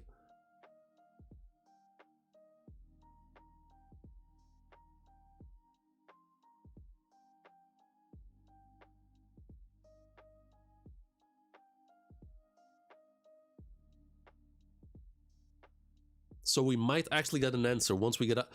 That's actually, no, it's actually on my, sort of on my bingo card. Like I have on my bingo card, I have, here, how to beat the Emu Toon Force. And that's gotta be connected to the hockey stuff, I think. Okay, I need to say this because some idiots... Wait, I need to say this because of some idiots on X saying Oda is only good at clashes because of flashback. Like, do they fucking have any idea how much story... Wait. Say what now? People are saying Oda is only good at clashes. Oh! Okay, that's... I mean, it's fucking... People are gonna... okay. I mean, do I even need to bother to like go in depth on why that's wrong? Like the amount of lore drops that we've gotten in the last like 2 months alone. Shank's Future Sight is killing... Oh, that's a Conqueror's thing? It was never fully shown. It was only... We were only told about it. It was never really shown how it works.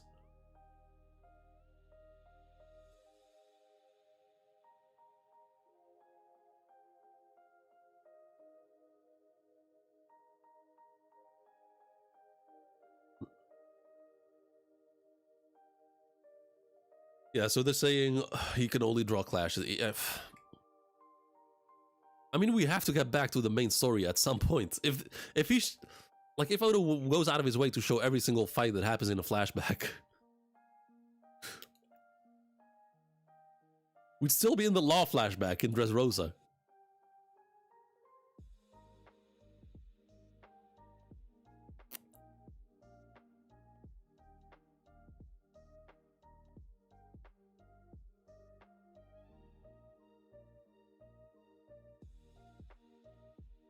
Nah, people are gonna be bitching about everything. Like, this flashback is one of the best things to come out of the story, and people are complaining. Like, we're getting so much from this flashback. More than I ever even dreamed of. And we're getting it. And people are still bitching. It was said Shanks Conqueror's Haki was so strong. Oh, okay. 'Cause I remember they said that for the film Red promotion, I think. I just didn't remember that it was a Conqueror's Haki thing. I thought it was... I guess that makes sense.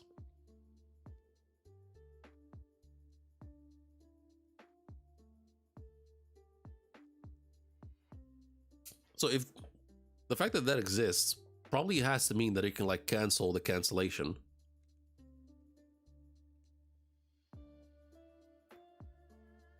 By like infusing Conqueror's Haki into your Future Sight? Also, Toei cooks with these fights and gives us.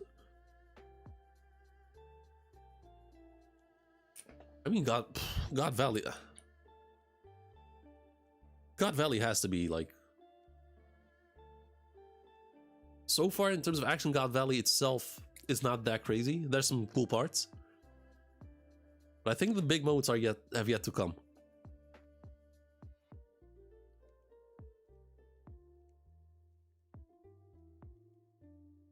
Seems to have two advanced. There seems to have two advanced observations also. Yasop can also see. Yasop can see how healthy they are.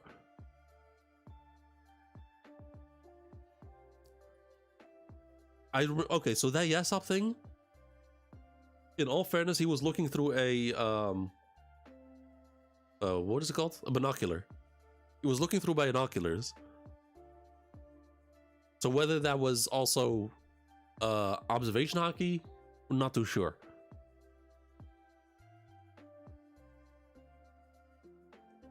Hockey seems to have the ability to negate shit. I mean, I think it's hockey in general too, because Law was able to like negate the virus devil fruits from Doc Q, which just raw armament hockey. Like he just roused his armament hockey and he just went back to normal.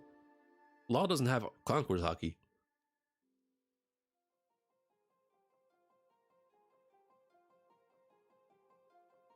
Thor vs. Lucci was dog shit in the manga, but look at the anime.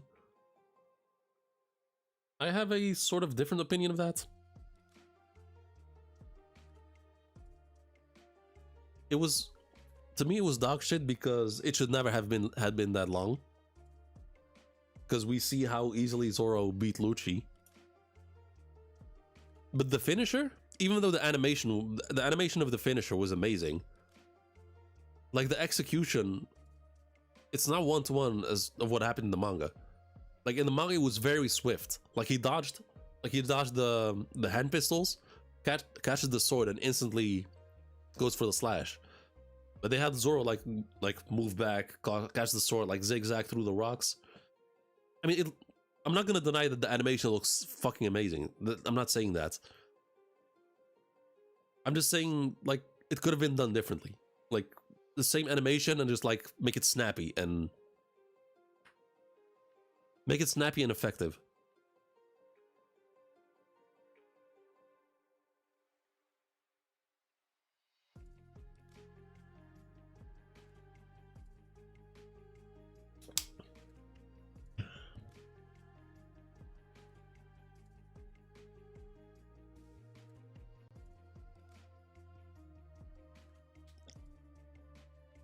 Let me pull up the chapter again.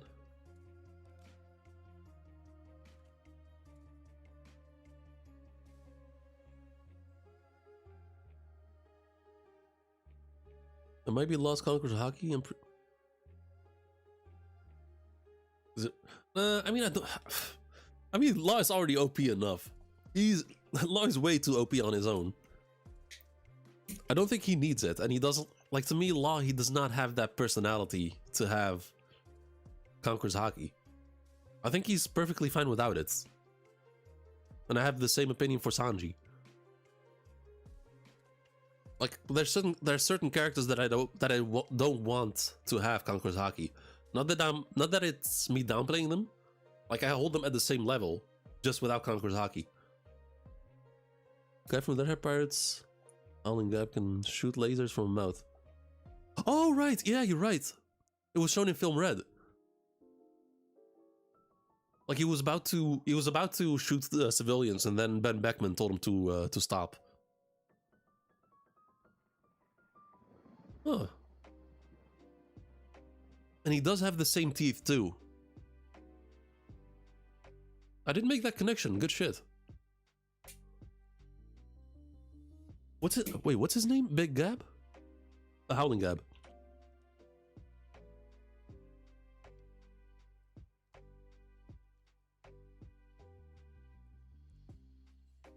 Yeah, he has the same teeth. Mate, he's buff as fuck. Yo, he is buff as fuck.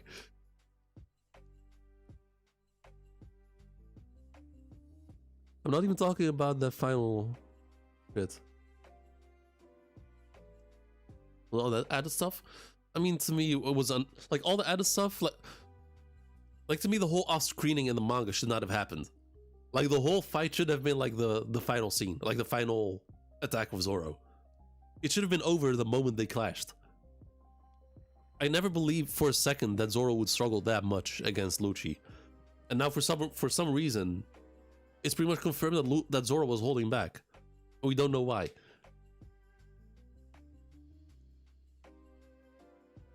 But yeah, that's. I didn't make this connection with. That is a good catch. I did not make that connection. And in film Red, he was charging his attack. Yeah, here. Interesting.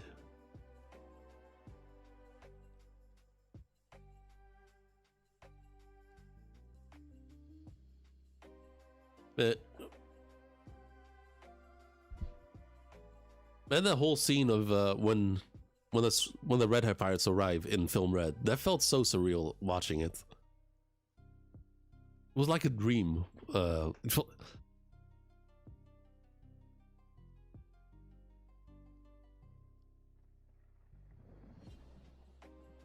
So this is not a devil fruit thing, I guess, or maybe it is, because we have not seen her outside of this flashback.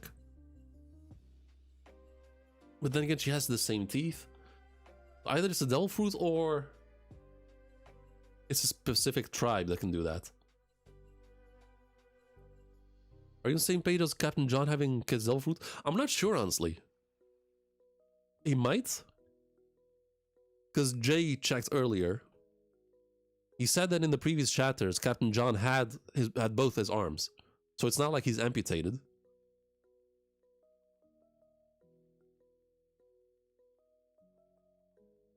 There he is. So either it's actually Kid's devil fruit, or it's like some sort of mechanic armor piece that he can put on.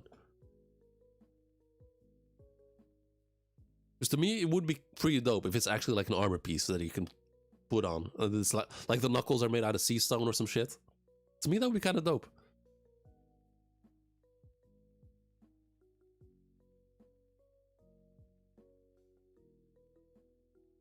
And I pointed it out earlier, but also the guy from the one-shot, from the cowboy one-shot, I forgot his name. He's also there. Luffy and Zoro are holding back because they don't have a reason to fight them back, because they... But... Yeah. Okay, for Luffy holding back, I can somewhat see that because he's in Gear 5 and he didn't really see them as a big threat. But Lucci was not letting Zoro escape. So the only way to get past him, to get away from there, is to just finish him. And I'm gonna go even further than that. Much further. The attack that Zoro used, like the Jaguar Hunt, or whatever it's called, that's far, far from Zoro going all out. We have seen Zoro go all out. Against Kaido. He did not do that shit against Lucci.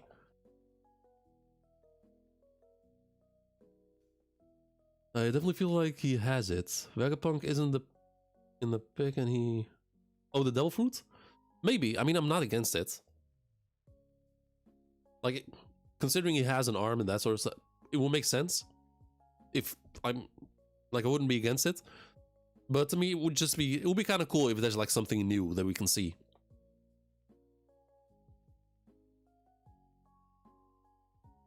Vegapunk is in the pick and there is no reason for Oda to give him such 1-0.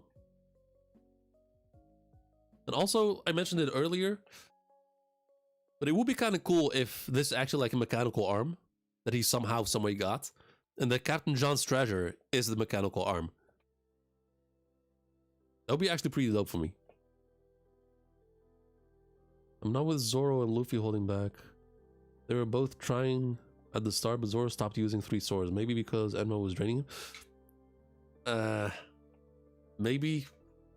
But Zoro has... Zoro's already realized the only way to use Enma properly is to just let it all out. And he stopped using Enma. But nah, when Zoro goes all out, you know he's going all out. Like, when Zoro goes all out, there's no debate.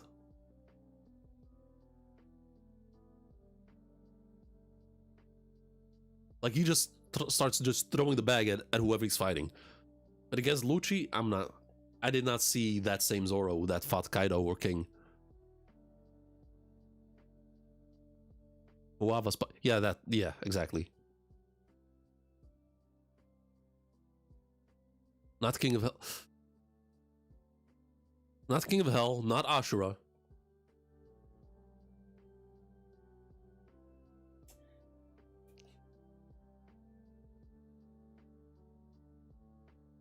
Other reason, no, that I 100% buy. It is for the plot, but that would just mean it's poor writing, honestly.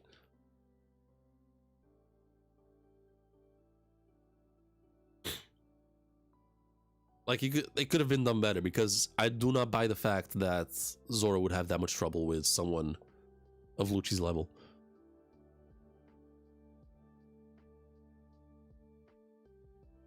Zoro's so goofy? Beginning of Egghead. I don't recall Zoro being goofy.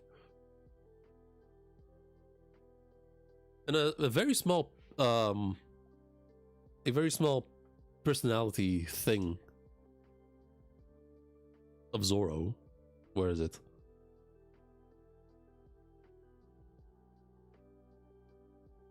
Like, something very small, but I thought it was so dope.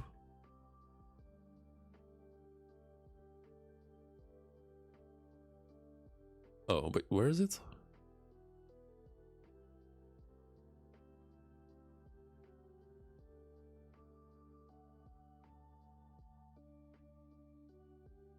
This right here.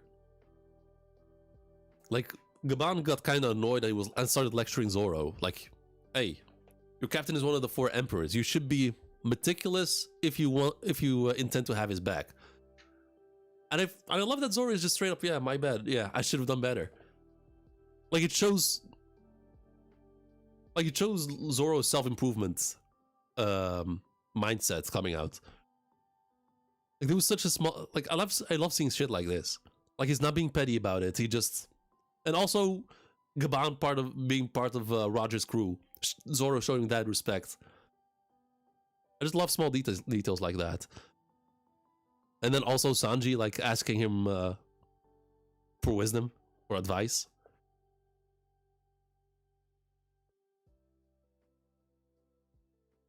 It wasn't King of Hell name attack, but it was definitely Advanced Conquerors Hockey attack. Wait, the one that finished Lucci? Probably, but it's kind of keeping away from Gorosei. I don't know. Let's be real, Zoro could have finished him instantly, and he could have made himself useful somewhere else. That's my whole thing about it. I don't play Lucci that much. Lucci's pairing. You know what? I do downplay Lucci like that. I actually do. I don't have him much higher than Who's Who, to be honest.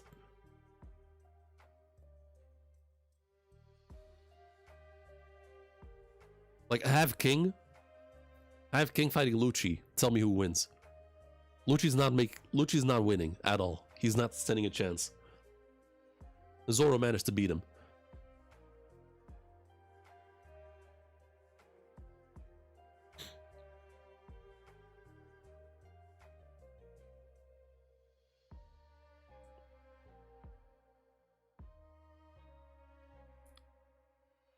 I mean, the fact that we're discussing and that there's so much disagreement on this topic, that alone just shows to me that Zoro was not going all out.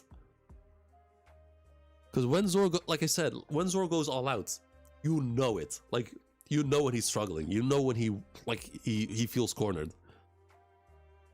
Like, when he fought King, he actually said, I don't think I can win. He actually said those words, which was wild to hear from Zoro.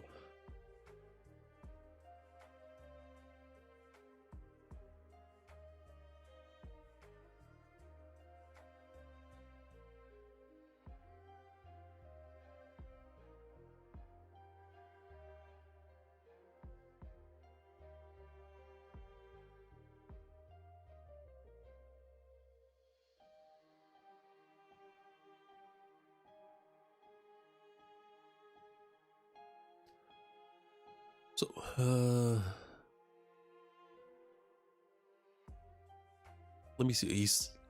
Where's the Haka? He tells Luffy something about Conqueror's Haki.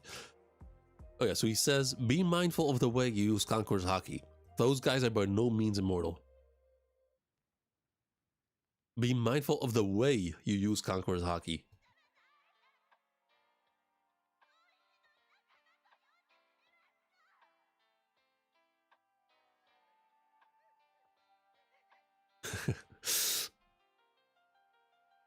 Look at 1093. What about it?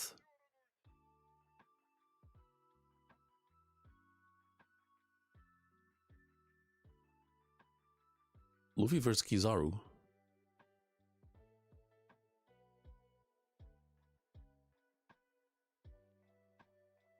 I think the main takeaway from Egghead, at least my biggest complaint about Egghead, the fights were.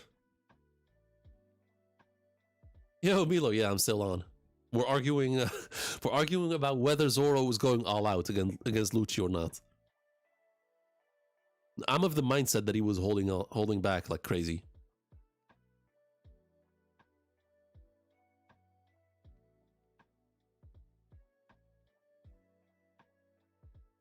Versus Lucci part. Okay, so Zoro. Okay, you see the green embers on this. I mean, I'm gonna assume they're the green embers on the sword. There's Conqueror's Haki, or this Conqueror's Haki coming out of Enma. All swords are black. No, okay. Point taken. However, let me show you something. What I mean by when I say you know when Zoro's going all out. Let me show you.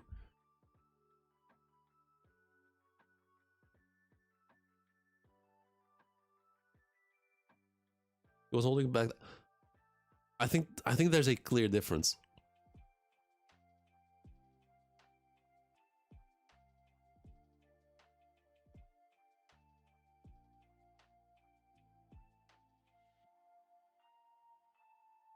I think it's next chapter.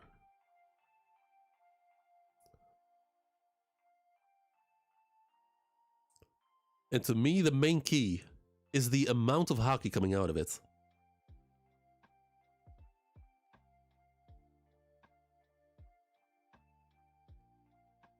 That is the main difference.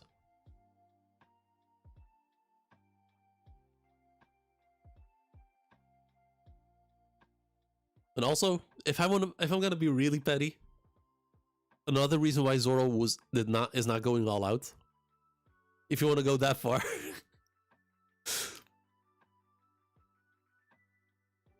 he's not wearing his bandana.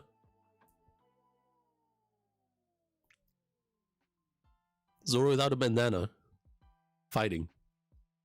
As goofy as that sounds, that is also a key takeaway that he's not going all out. Wouldn't say he was going all out, but Lucci was really stalling him. I mean, yeah, Lucci was stalling him. Lucci was not letting him escape. But my whole thing is, the final attack that Zoro uses against Lucci, he could have done that from the beginning. Well, like saving the strength if necessary when time comes, King versus Zoro. I don't think it's exactly.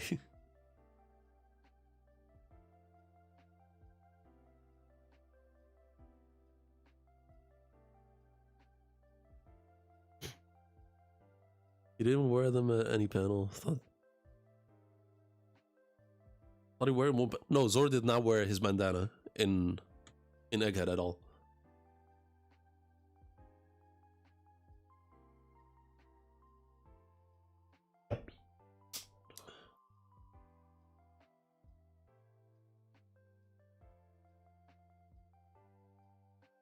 Yeah, actually, now, okay, so now that the Egghead hype has like settled down,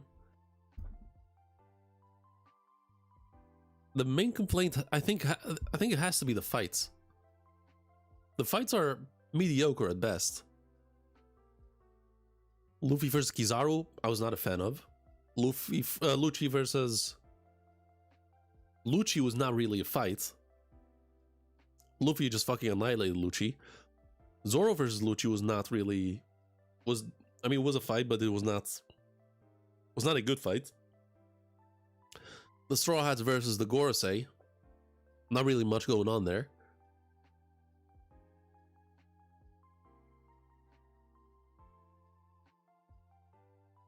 Did Zoro even have his durag?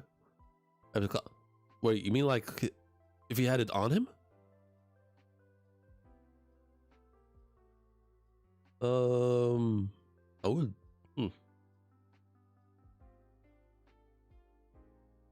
It's hard to tell. He usually has it wrapped around his arm, whatever he does.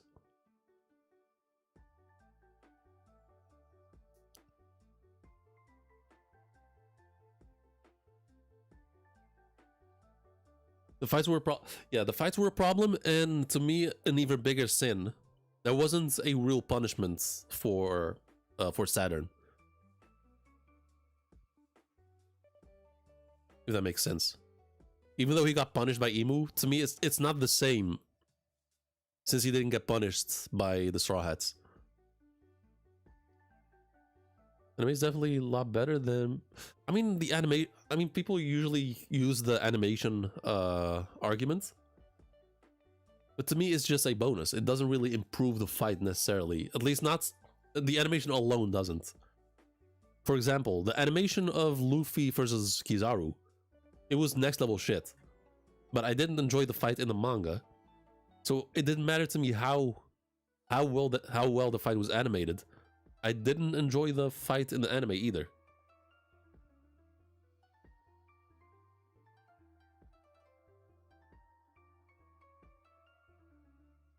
But the anime, it definitely gives me a reason to watch because of the animation. And it's a nice refresher to like catch on up of what happens, like so I don't forget too many details.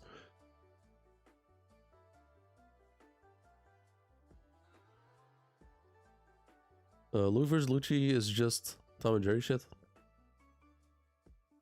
Luffy was dogball. I mean, King of Lightning said it best. He three-pieced him. It was 3 attacks. 3 attacks was all it took. And Luffy, in the manga, Luffy didn't get hit once. Go look at when Zoro got his costume for the first time. I mean, Saturday. No, yeah, he got killed by he got killed by. I can talk, man. He got killed by oh my god. He got killed by Emu.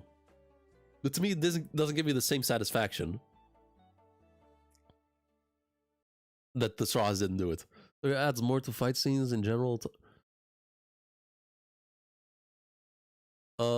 Yes, I agree with that. Toei does add more, yeah. But to me, Toei can only improve a fight if like the manga gives us the basis, like the ground floor of the fight. It gives us the pillars where the fight stands upon, like the frame, the basics essentially. So if the base of the fight is bad, no animation can fix it for me.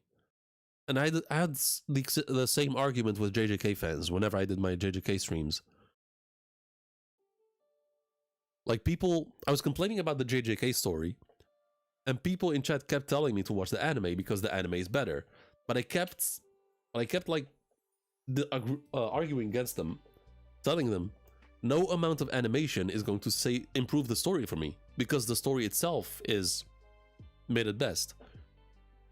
And to me, I hold the same standards for fights. For example, Luffy versus Kaido, amazing fight in the manga, and the anime just elevated it.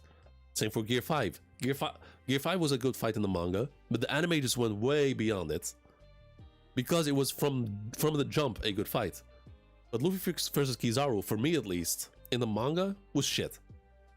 Gear 5 or no Gear 5, to me, I didn't enjoy it. So I'm essentially in the anime, I'm watching shit with good animation. Stretching the fuck out of 2 pages, absolute cinema. Mole, kick, and finally actual attack with no conquers hockey.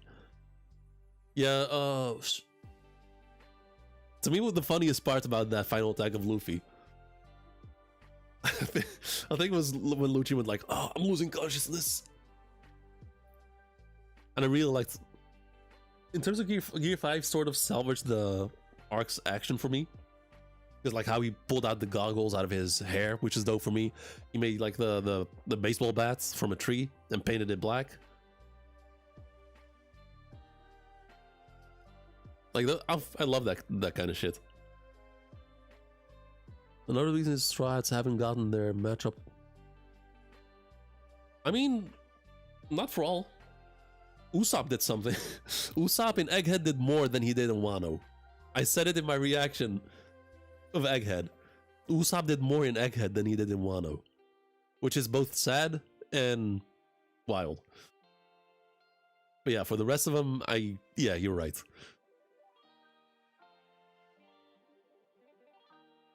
But then again, like the Straw Hats are at this point so fucking strong. Like there aren't any real matchups for them for them to actually compete with.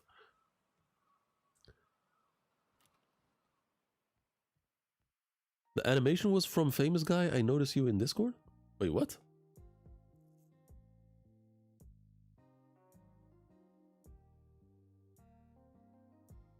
What does that mean? I think the same with Demon Slayer. It's sad fights are way better than anime. But like that's the difference. I enjoyed Demon Slayer in the manga. Like it was. I actually really enjoyed Demon Slayer in the manga. I watched Demon Slayer up until season 2, and then I continued with the manga. And I actually enjoyed the manga, even though the art wasn't that great. But Demon Slayer knows what it is. Like it knows it's not an overly complicated story. It knows it's not like the best story ever, but it does what it does so good that it makes it enjoyable. So take that and give it the Demon Slayer animation. They have like pure entertainment to watch.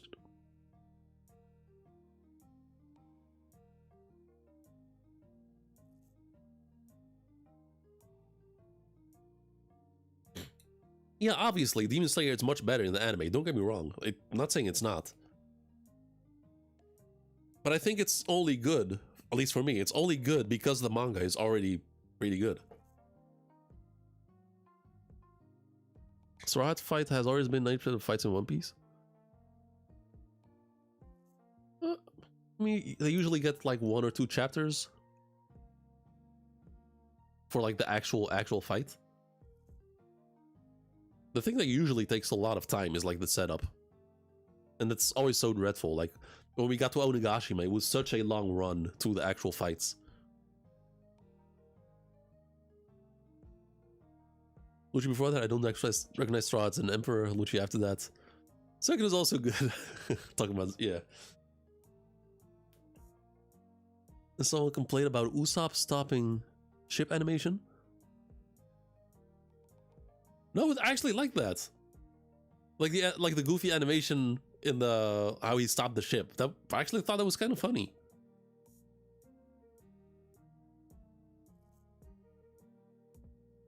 Like I actually like that. I don't know. It's not that deep. Sometimes you just gotta be silly, and that was a good moment for it to be silly. Like I don't know what they were expecting. Like bring in Vincent Chansard and what's the other guy? Naoto Shishida for Usopp. Stopping the Sunny. Like with 1,000 impact frames.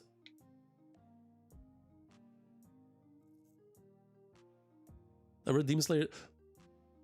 I mean, that's how good I think the Demon Slayer manga is. I haven't watched the anime after season 2. Like, I enjoyed the manga so far that I didn't really feel the urge to watch the stuff that came afterwards. You know, anime is different from art, so it creates its own beauty and which is added things. It's already that. My Straw Hat point was without Straw Hat fights. There's. Oh no, I get what you're saying. I get what you're saying, but like, I have how do I say it? So the anime obviously is going to take liberties. It's going to, which is what the anime is for. But what I don't like is when they change the source material. And even when they change the source material, it can be good and it can be bad. For example, Luffy versus Caesar Clown. In the manga, he did the Grizzly Magnum, and it was instant finish. Caesar started crying like a bitch, and it was over. The anime made it the worst thing I have seen in the One Piece anime. Not even kidding. That scene made me quit that One Piece anime in 2013, 2014.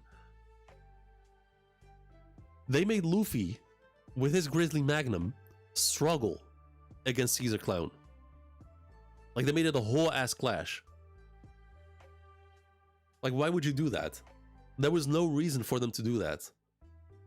And it was like a long struggle too. They had even Caesar pushing Luffy back with his Grizzly Magnum. That was actual dog shit. They did it another time. Against Doflamingo, the King Kong gun. So he had Doflamingo with his final attack, like the 16 holy bullets, coming out of the ground, going upwards, and Luffy with his King Kong gun. And in the manga, once again, instant. Crushes, punches through the strings, hits Dofi in the face, and smashes him, breaks the ground. Like, breaks the entire, like, the city floor. In the manga, for whatever reason, they made it a clash, which just ruins the power scaling in the source material. Whether they want to do it for dramatic effects or not, that was just bad. I don't care how good the animation was. If they changed the source material, which worsens the power scaling or the story, that is just bad direction. Another thing, it also can be done good. Zoro versus King. Even though I was not that big of a fan of it because it changed the source material, I was not against it because why not? In the manga, King used like the flaming wing technique once, I think. But in the anime, they made him use like 20, 30 instantaneously. He had Zoro like bouncing like slashing through all of them. Which to me, I'm not against it because it's not outside the realm of possibilities. Like, King could have maybe done that, and it didn't make Zoro look bad. If they made Zoro struggle against it, then I would have an issue with it. Because in that last struggle in the manga, there was no more fights. It was all Zoro. That was like, he was slashing through everything that was in his path. So whether it's one flaming wing attack or 1,000 of them, they had Zoro slash through all of them, and he was clean, perfectly done.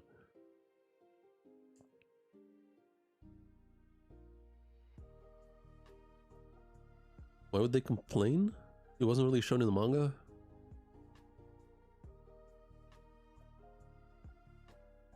I'm not sure what you're talking about, Milo.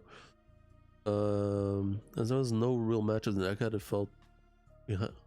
felt bland in fights. I mean, there were mostly clashes too in Egghead because it was an escape mission, like you said.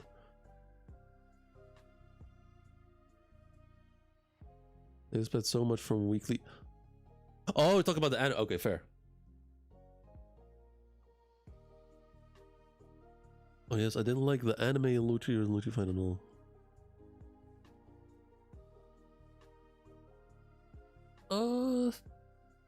I mean, I was fine with it. The Lucci and Luffy fight in Egghead, I was fine in the anime. I was fine with it.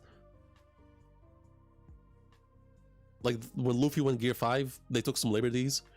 I was not against it.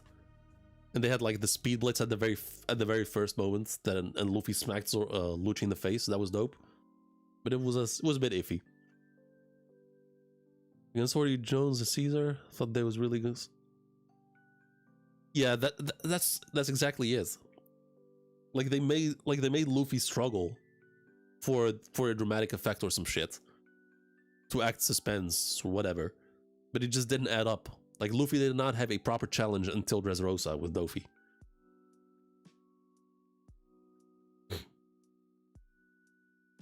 Oda not revealing the straw as bounty. I keep forgetting about that. But to me, like, oh, Egghead feels so, like, Egghead was so short compared to Wano, and we just had, like, their Yonko bounty. Like, I wouldn't be against it if they didn't get a bounty after Egghead, honestly.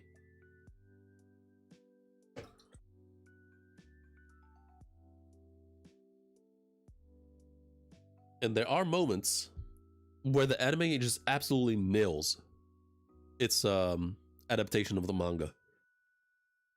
I think the best adaptation that the anime has done is Luffy versus Lucci in Enies Lobby. Like, that was just, they didn't add any dramatic effects. That was, except towards the end where Luffy almost collapses and that sort of stuff. They're perfectly fine with that. But the fights, just like in the manga, was fast-paced, action-packed, and was just like it was like a war being fought between two men. And the anime made you feel like you were watching that.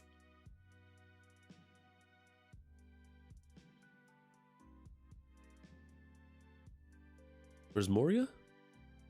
What about Moria? Like the fight? The only thing I remember about the fight against Moria is Luffy using the jet shell, like when he combined Gear 2 and Gear 3. They made Lucci hit Luffy 3 times. Luffy hit Lucci multiple times and they made them... Yeah, I remember, man, I had someone in chat a while ago giving me the argument that Lucci is stronger than King because he hit Luffy 3 times. And then I pointed out that that was anime only. And he was like, yeah, but it's canon because it's in anime. And then we had like a whole goddamn fucking discussion on what's canon or not. And that shit gave me brain damage. And I think I pissed him off really good because he doesn't show up in my chat anymore. Thank God. You guys know who I'm talking about, Jay and Milo, but yeah. I'm glad he left because he was actually ruining the streams for me. Like, how did Toei thought though? Where the fuck did Lucci get those bandages?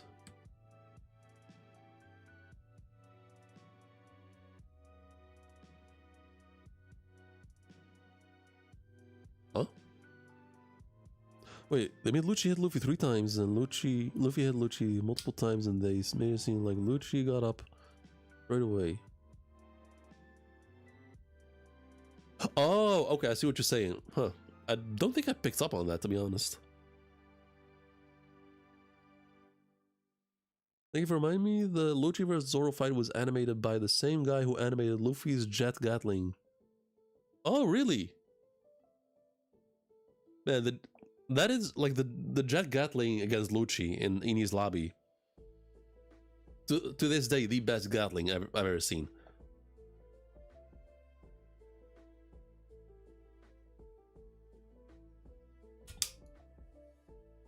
Like that fight, Luffy versus Lucci in Enies Lobby. If there's one fight I could like erase my memories and watch it again, it would be that one. And I've argued with people using that to say Zoro kills... Oh, man. If they fight again? Man, I'm not even sure Luffy could beat Kaido if they fight again. Like, it's like they don't fucking read the story. If it's 101, finish the sentence.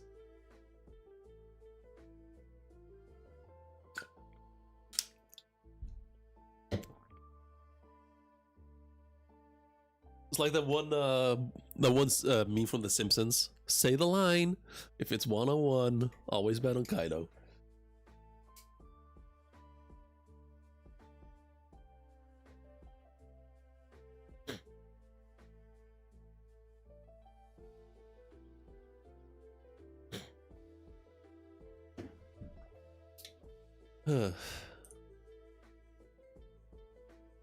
Nah, some One Piece fans are...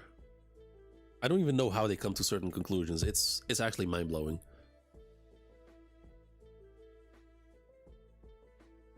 I don't think there has been that much important Gatling since... I mean, I've been waiting for it. Like the jet gatling is my favorite one. Is my favorite attack in. It's my favorite Luffy attack.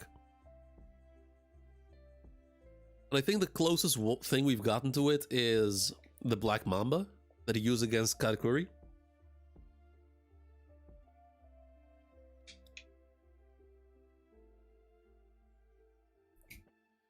No, hold up. I said it wrong. Like the Gatling series of Luffy is my strongest. It's my favorite variation of Luffy's attack. Whether it's in basic, but my favorite is in Gear 2 because it's like an actual like machine gun or Gatling gun. In Gear 4, it was he changed it to the Kong organ, which was ass. But then they gave us Snake Man. And then they gave us the Black Mamba, and that was I really like the Black Mamba. Because it was like the Gatling on steroids. So now I'm just waiting on the Gear 5 version. Like how would you take the Gatling and implement it in Gear 5? Like giving us that same rawness of the Gatling while still within the spirit of Joy Boy.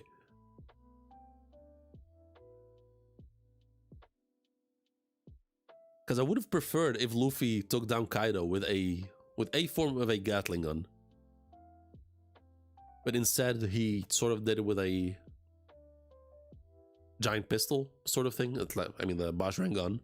But it's to me a variation of the giant pistol or elephant gun.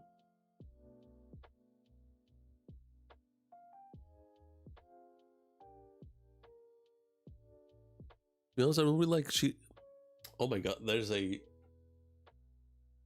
really like Sheeta's animations. Really? It's good, but not be. It depends. To me, it depends on when you use it. Like his animation style is amazing for transformations.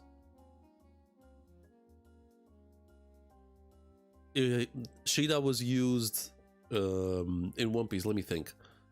When Luffy faced off against the three admirals in Marineford, like when he came out of the water, that was by Sheeta. That was a good moment to use it. I think the German transformation in Whole Cake Island,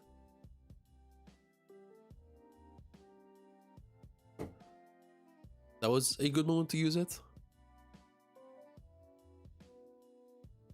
But in general, Sheeta's style isn't very suitable for One Piece.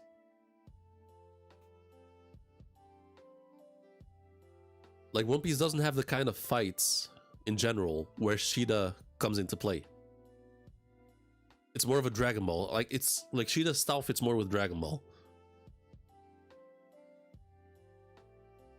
Because Dragon Ball it's mostly like just throwing hands. You can have like cool close-ups with that Sheeta style. The Gatling Luffy against Saturn when helping Bonnie. I mean that didn't really feel like a Gatling. That was way too short. Maybe the anime will extend it. But that was way too short to be a Gatling for me.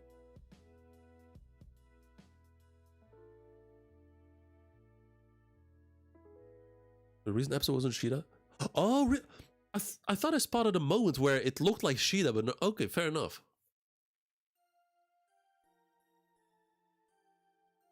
Yo, Gemi, yeah, we're still here.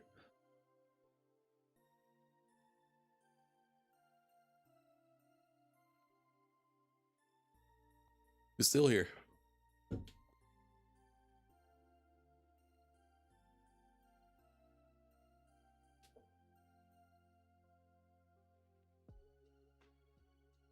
In Rebel Super Bro, I mean, Sheeta was active in Broly, but to me, he did not. Like to me, it was the whole like the whole movie was just cinema. Like Sheeta didn't outshine the other animators who played in it, who like played part in it.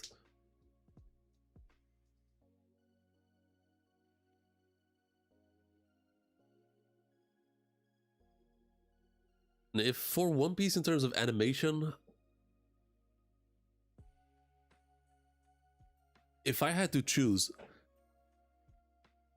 that one, like it's a very specific moment, but it was so smooth. Like when Luffy went Gear 5 and pulled out Kaido out of the party floor thing, whatever you call it, pulled him back up to the ceiling, to the rooftop. Then he went like, Moki Moki, and then it gave him those 3 punches. Like that, I don't know what it is, but that short animation bit, it was so smooth and satisfying. I don't, like, it's very simplistic. Like, it was like the coloring was simple. There was something so smooth about it, and I just can't get enough of that.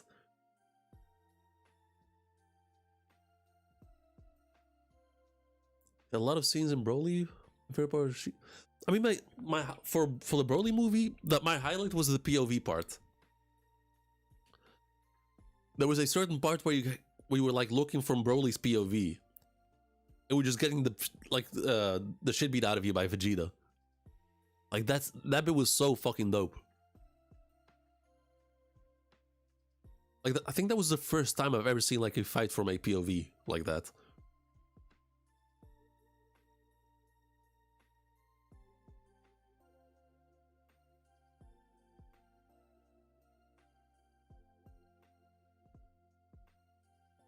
Like, yeah, I mean, to me, that would have almost been a perfect movie for me. I wasn't a fan of the CGI at the end. They did a bit too much with the CGI. Other than that, the movie was amazing.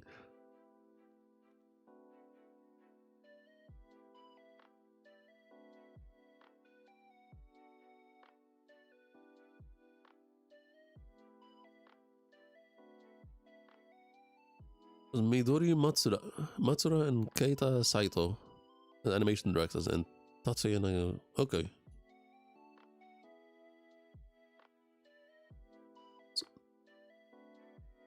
I'm trying to remember. What's going to happen next episode for One Piece?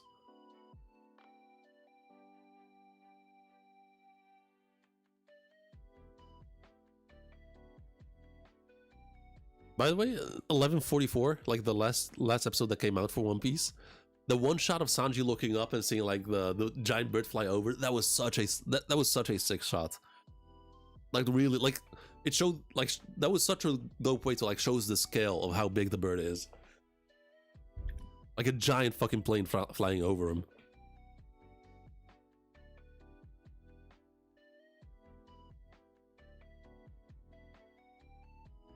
You know, I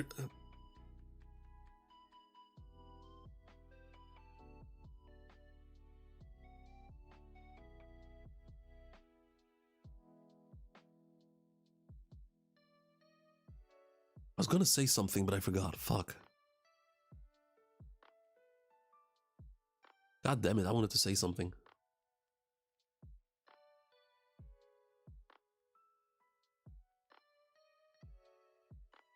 Oh, right, I remember. I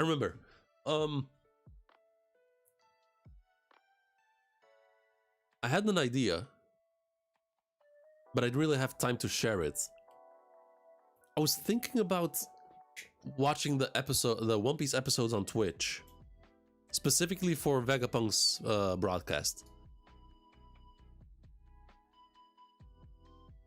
So I think that would be a nice refresher for me, like to pick up again what Vegapunk said during that speech.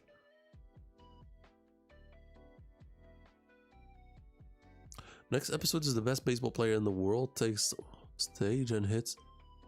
Oh, Luffy. I thought that was a filler episode. I thought for a moment we were getting a One Piece baseball filler episode.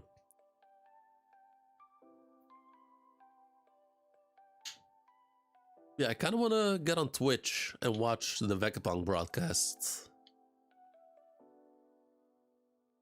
Oh, she's alive and well. She's sleeping. Hey.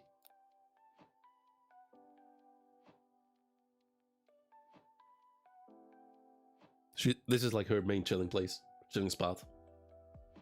Whenever she's tired of me, she comes to chill here.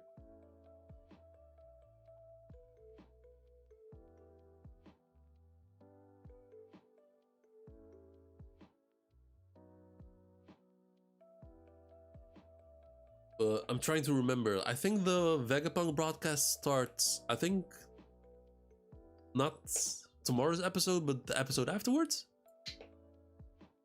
Because I think we're gonna see everyone like trying to setting up their Denden Mushi.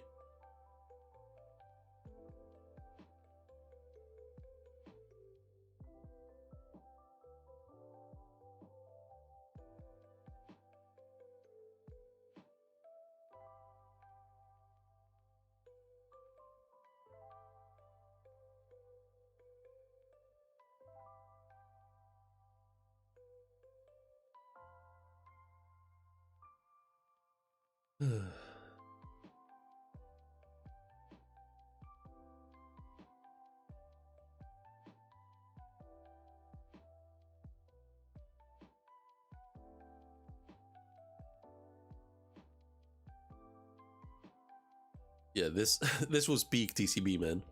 Just look at this shit. Like you read the chapter, and then you get like to admire the colored versions, like the color pages.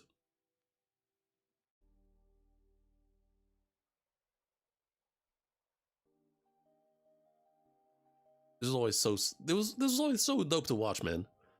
I miss this shit.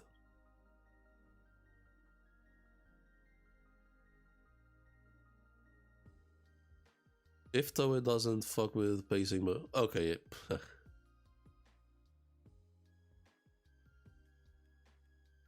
Man, honestly, I miss. Man.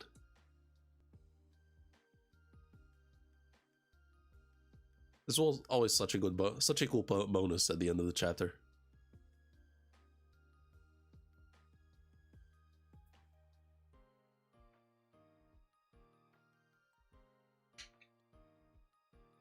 Data Saito was involved in another episode, but I forgot it was why I remember. By the way, Megumi Ishitani also working on another project episode movie. I mean, that was said like a while ago. She's been working on it for a while now. Wonder what it is.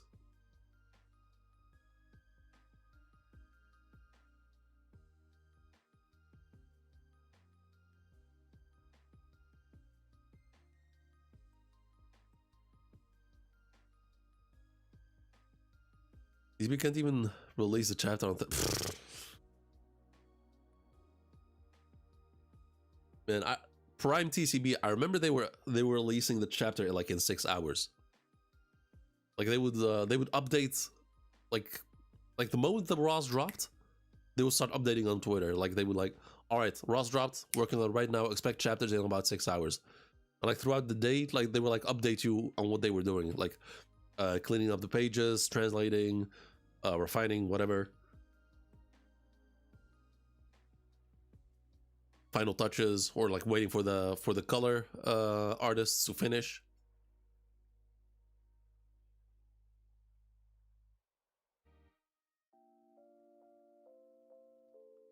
Was confirmed? Okay.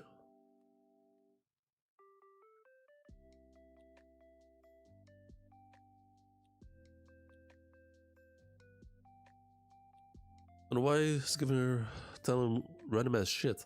I mean, it depends on what it's gonna be.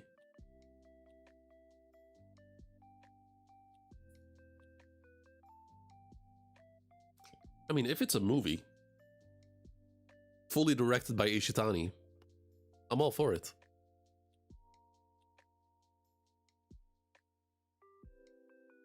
And apparently I was a fan of Ishitani before I even knew her.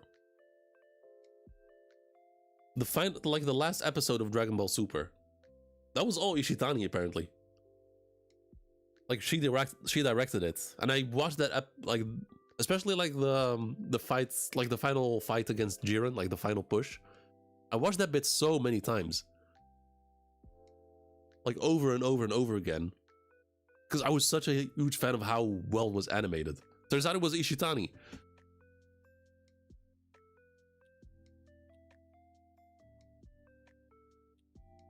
What happened to TCB? Greed. Fucking greed. OP scans came into the picture, and they started delivering a mediocre chapter before TCB, which is fine. Like the quality was bad, and the translation was bad, but it gave people the chapter earlier. And TCB could not handle that for some reason. They fucking hated that shit. And ever since then, like, some weird shit has been going on between OP scans and TCB. And then TCB just stopped giving a shit. So we're gonna get news regarding a One Piece movie, but in one...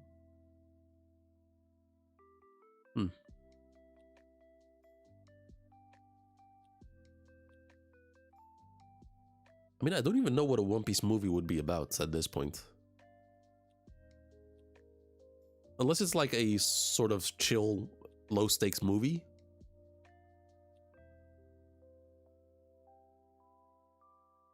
Or, like, let's say the Rocky Port incident, maybe, as a movie.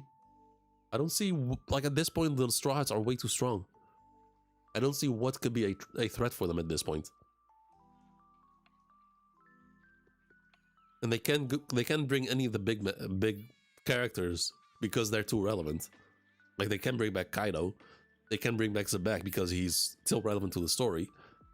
Davy Jones and Joy Boy, relevant to the story.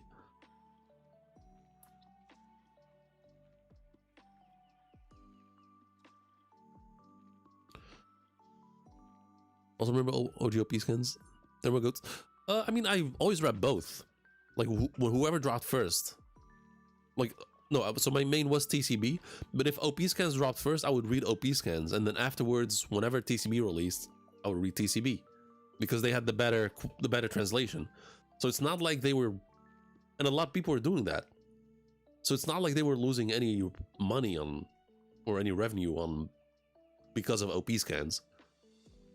People were still going to TCB to read the better translation.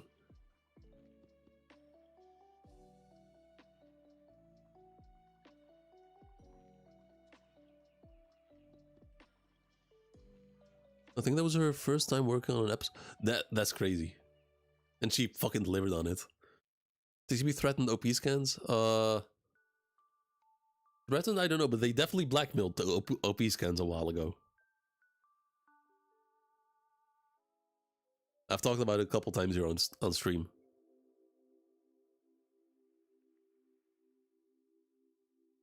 Imagine Oda writes Void Century as movie.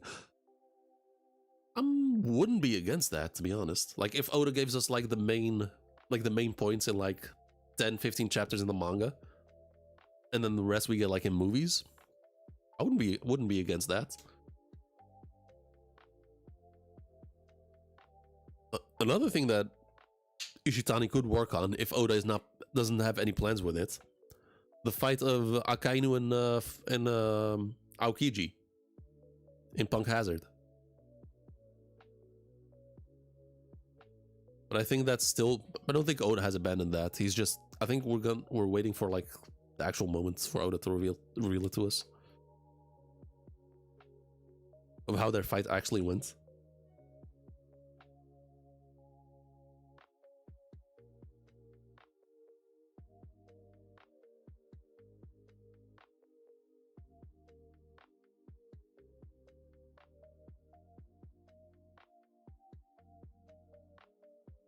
Like, I actually do not...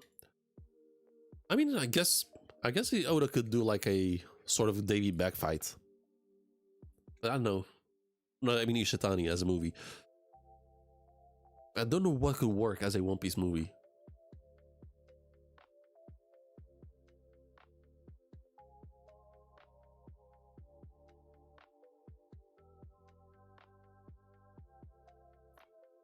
Like, there's no... At this point, there's no threat that's credible enough. That would be too much for the Straw Hats.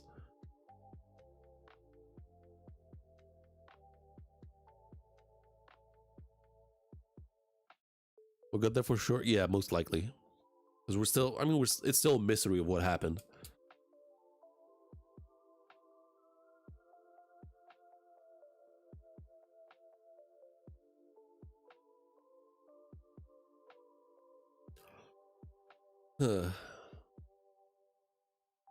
Anyway. Been streaming for damn near 3 hours. I think I'm gonna end it here. I'm gonna get me some dinner, and maybe if I'm bored, maybe I'll hop on Twitch, play a game, maybe. Not too sure yet. And also, hold up, just a moment. Let me do something real quick.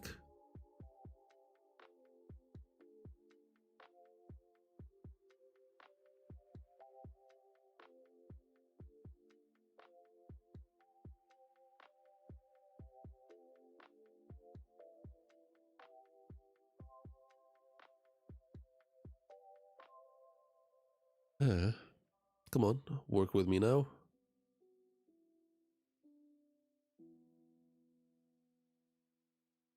Okay.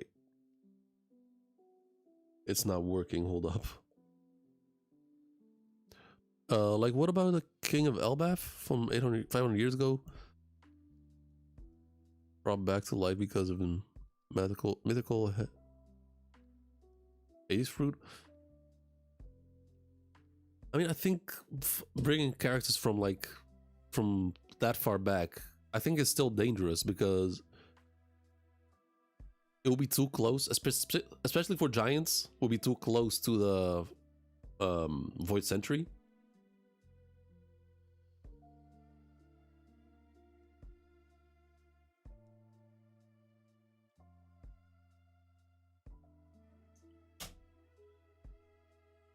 So I've got it here. If you want to join the Discord,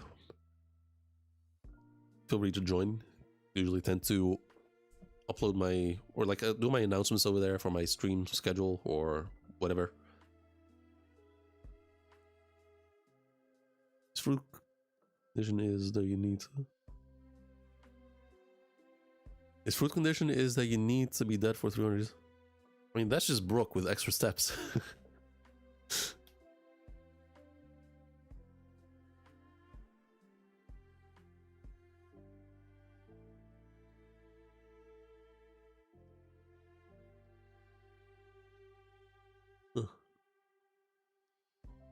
But yeah, I think I'm gonna end it here. This has been my longest One Piece stream in a while.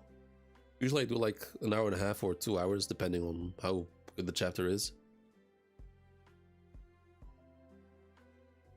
I'm not really sure what to expect. Because it seems like Shaki has been saved now, so like what else are we going to get?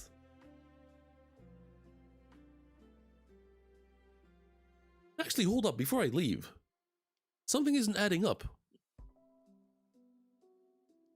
Sengoku said that Garp and Roger teamed up against Zebek. Now we have learned that the reason everyone went to God Valley is to save Shaki. Shaki, as right now, has been rescued by Rayleigh. Roger and Gaban are right there. So essentially, Shaki is safe. Why would Roger fight against Zebek right now? Zebek is off somewhere else looking for Teach and Eris.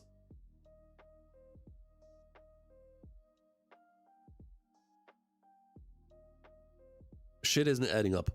During this server, okay, good shit, man. Do you think we got more? We got more bags. I mean, he's old as fuck, so most likely.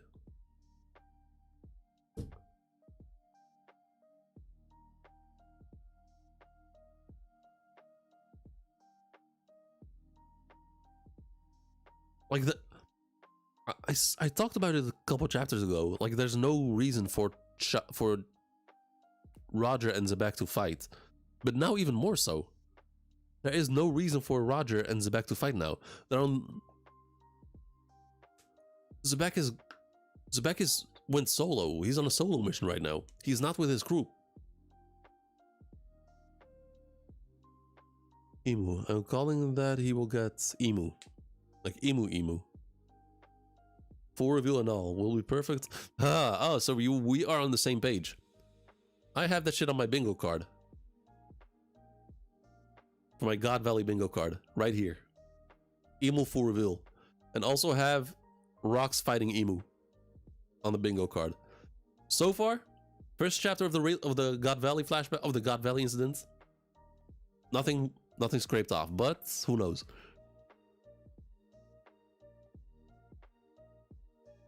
Treasure chest? I mean, Trebek doesn't seem to care about the treasure chest. He just wants, like he told Harold, as long as his son and wife are safe, whatever happens, happens.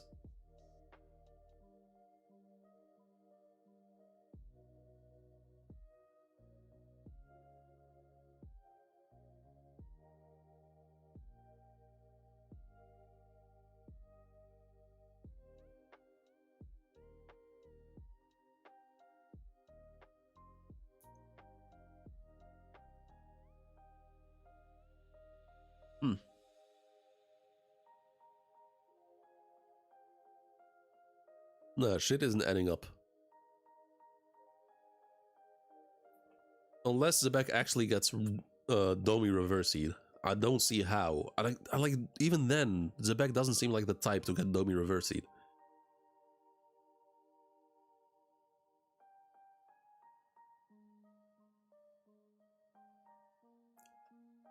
Either it was all a lie or something huge will happen.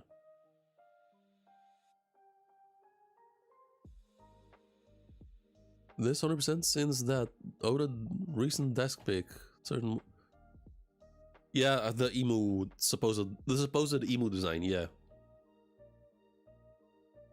Maybe.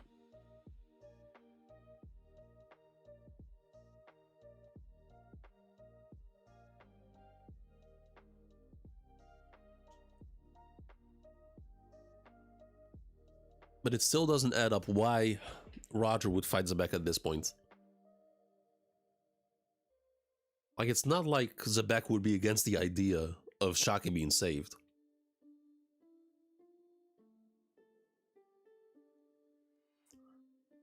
Shaki being saved by Roger, I don't think Zebek would be against it either. And I don't think Roger is going to attack Teach and Eris. Like, that does not seem like something Roger would do. That would be fucking wild if Roger does that.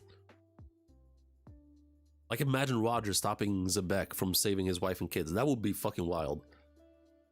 There's no shot that would happen. There could be a chance Rayleigh facing Garling. And Whitebeard steps in to say, Rayleigh, take care of Shaki and Helen. That would be so dope. That would actually be so dope.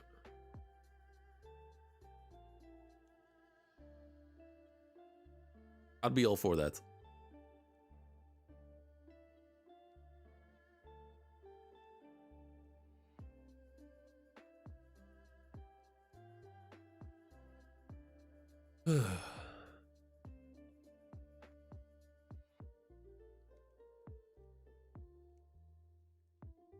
It's a good thing there's no break next week.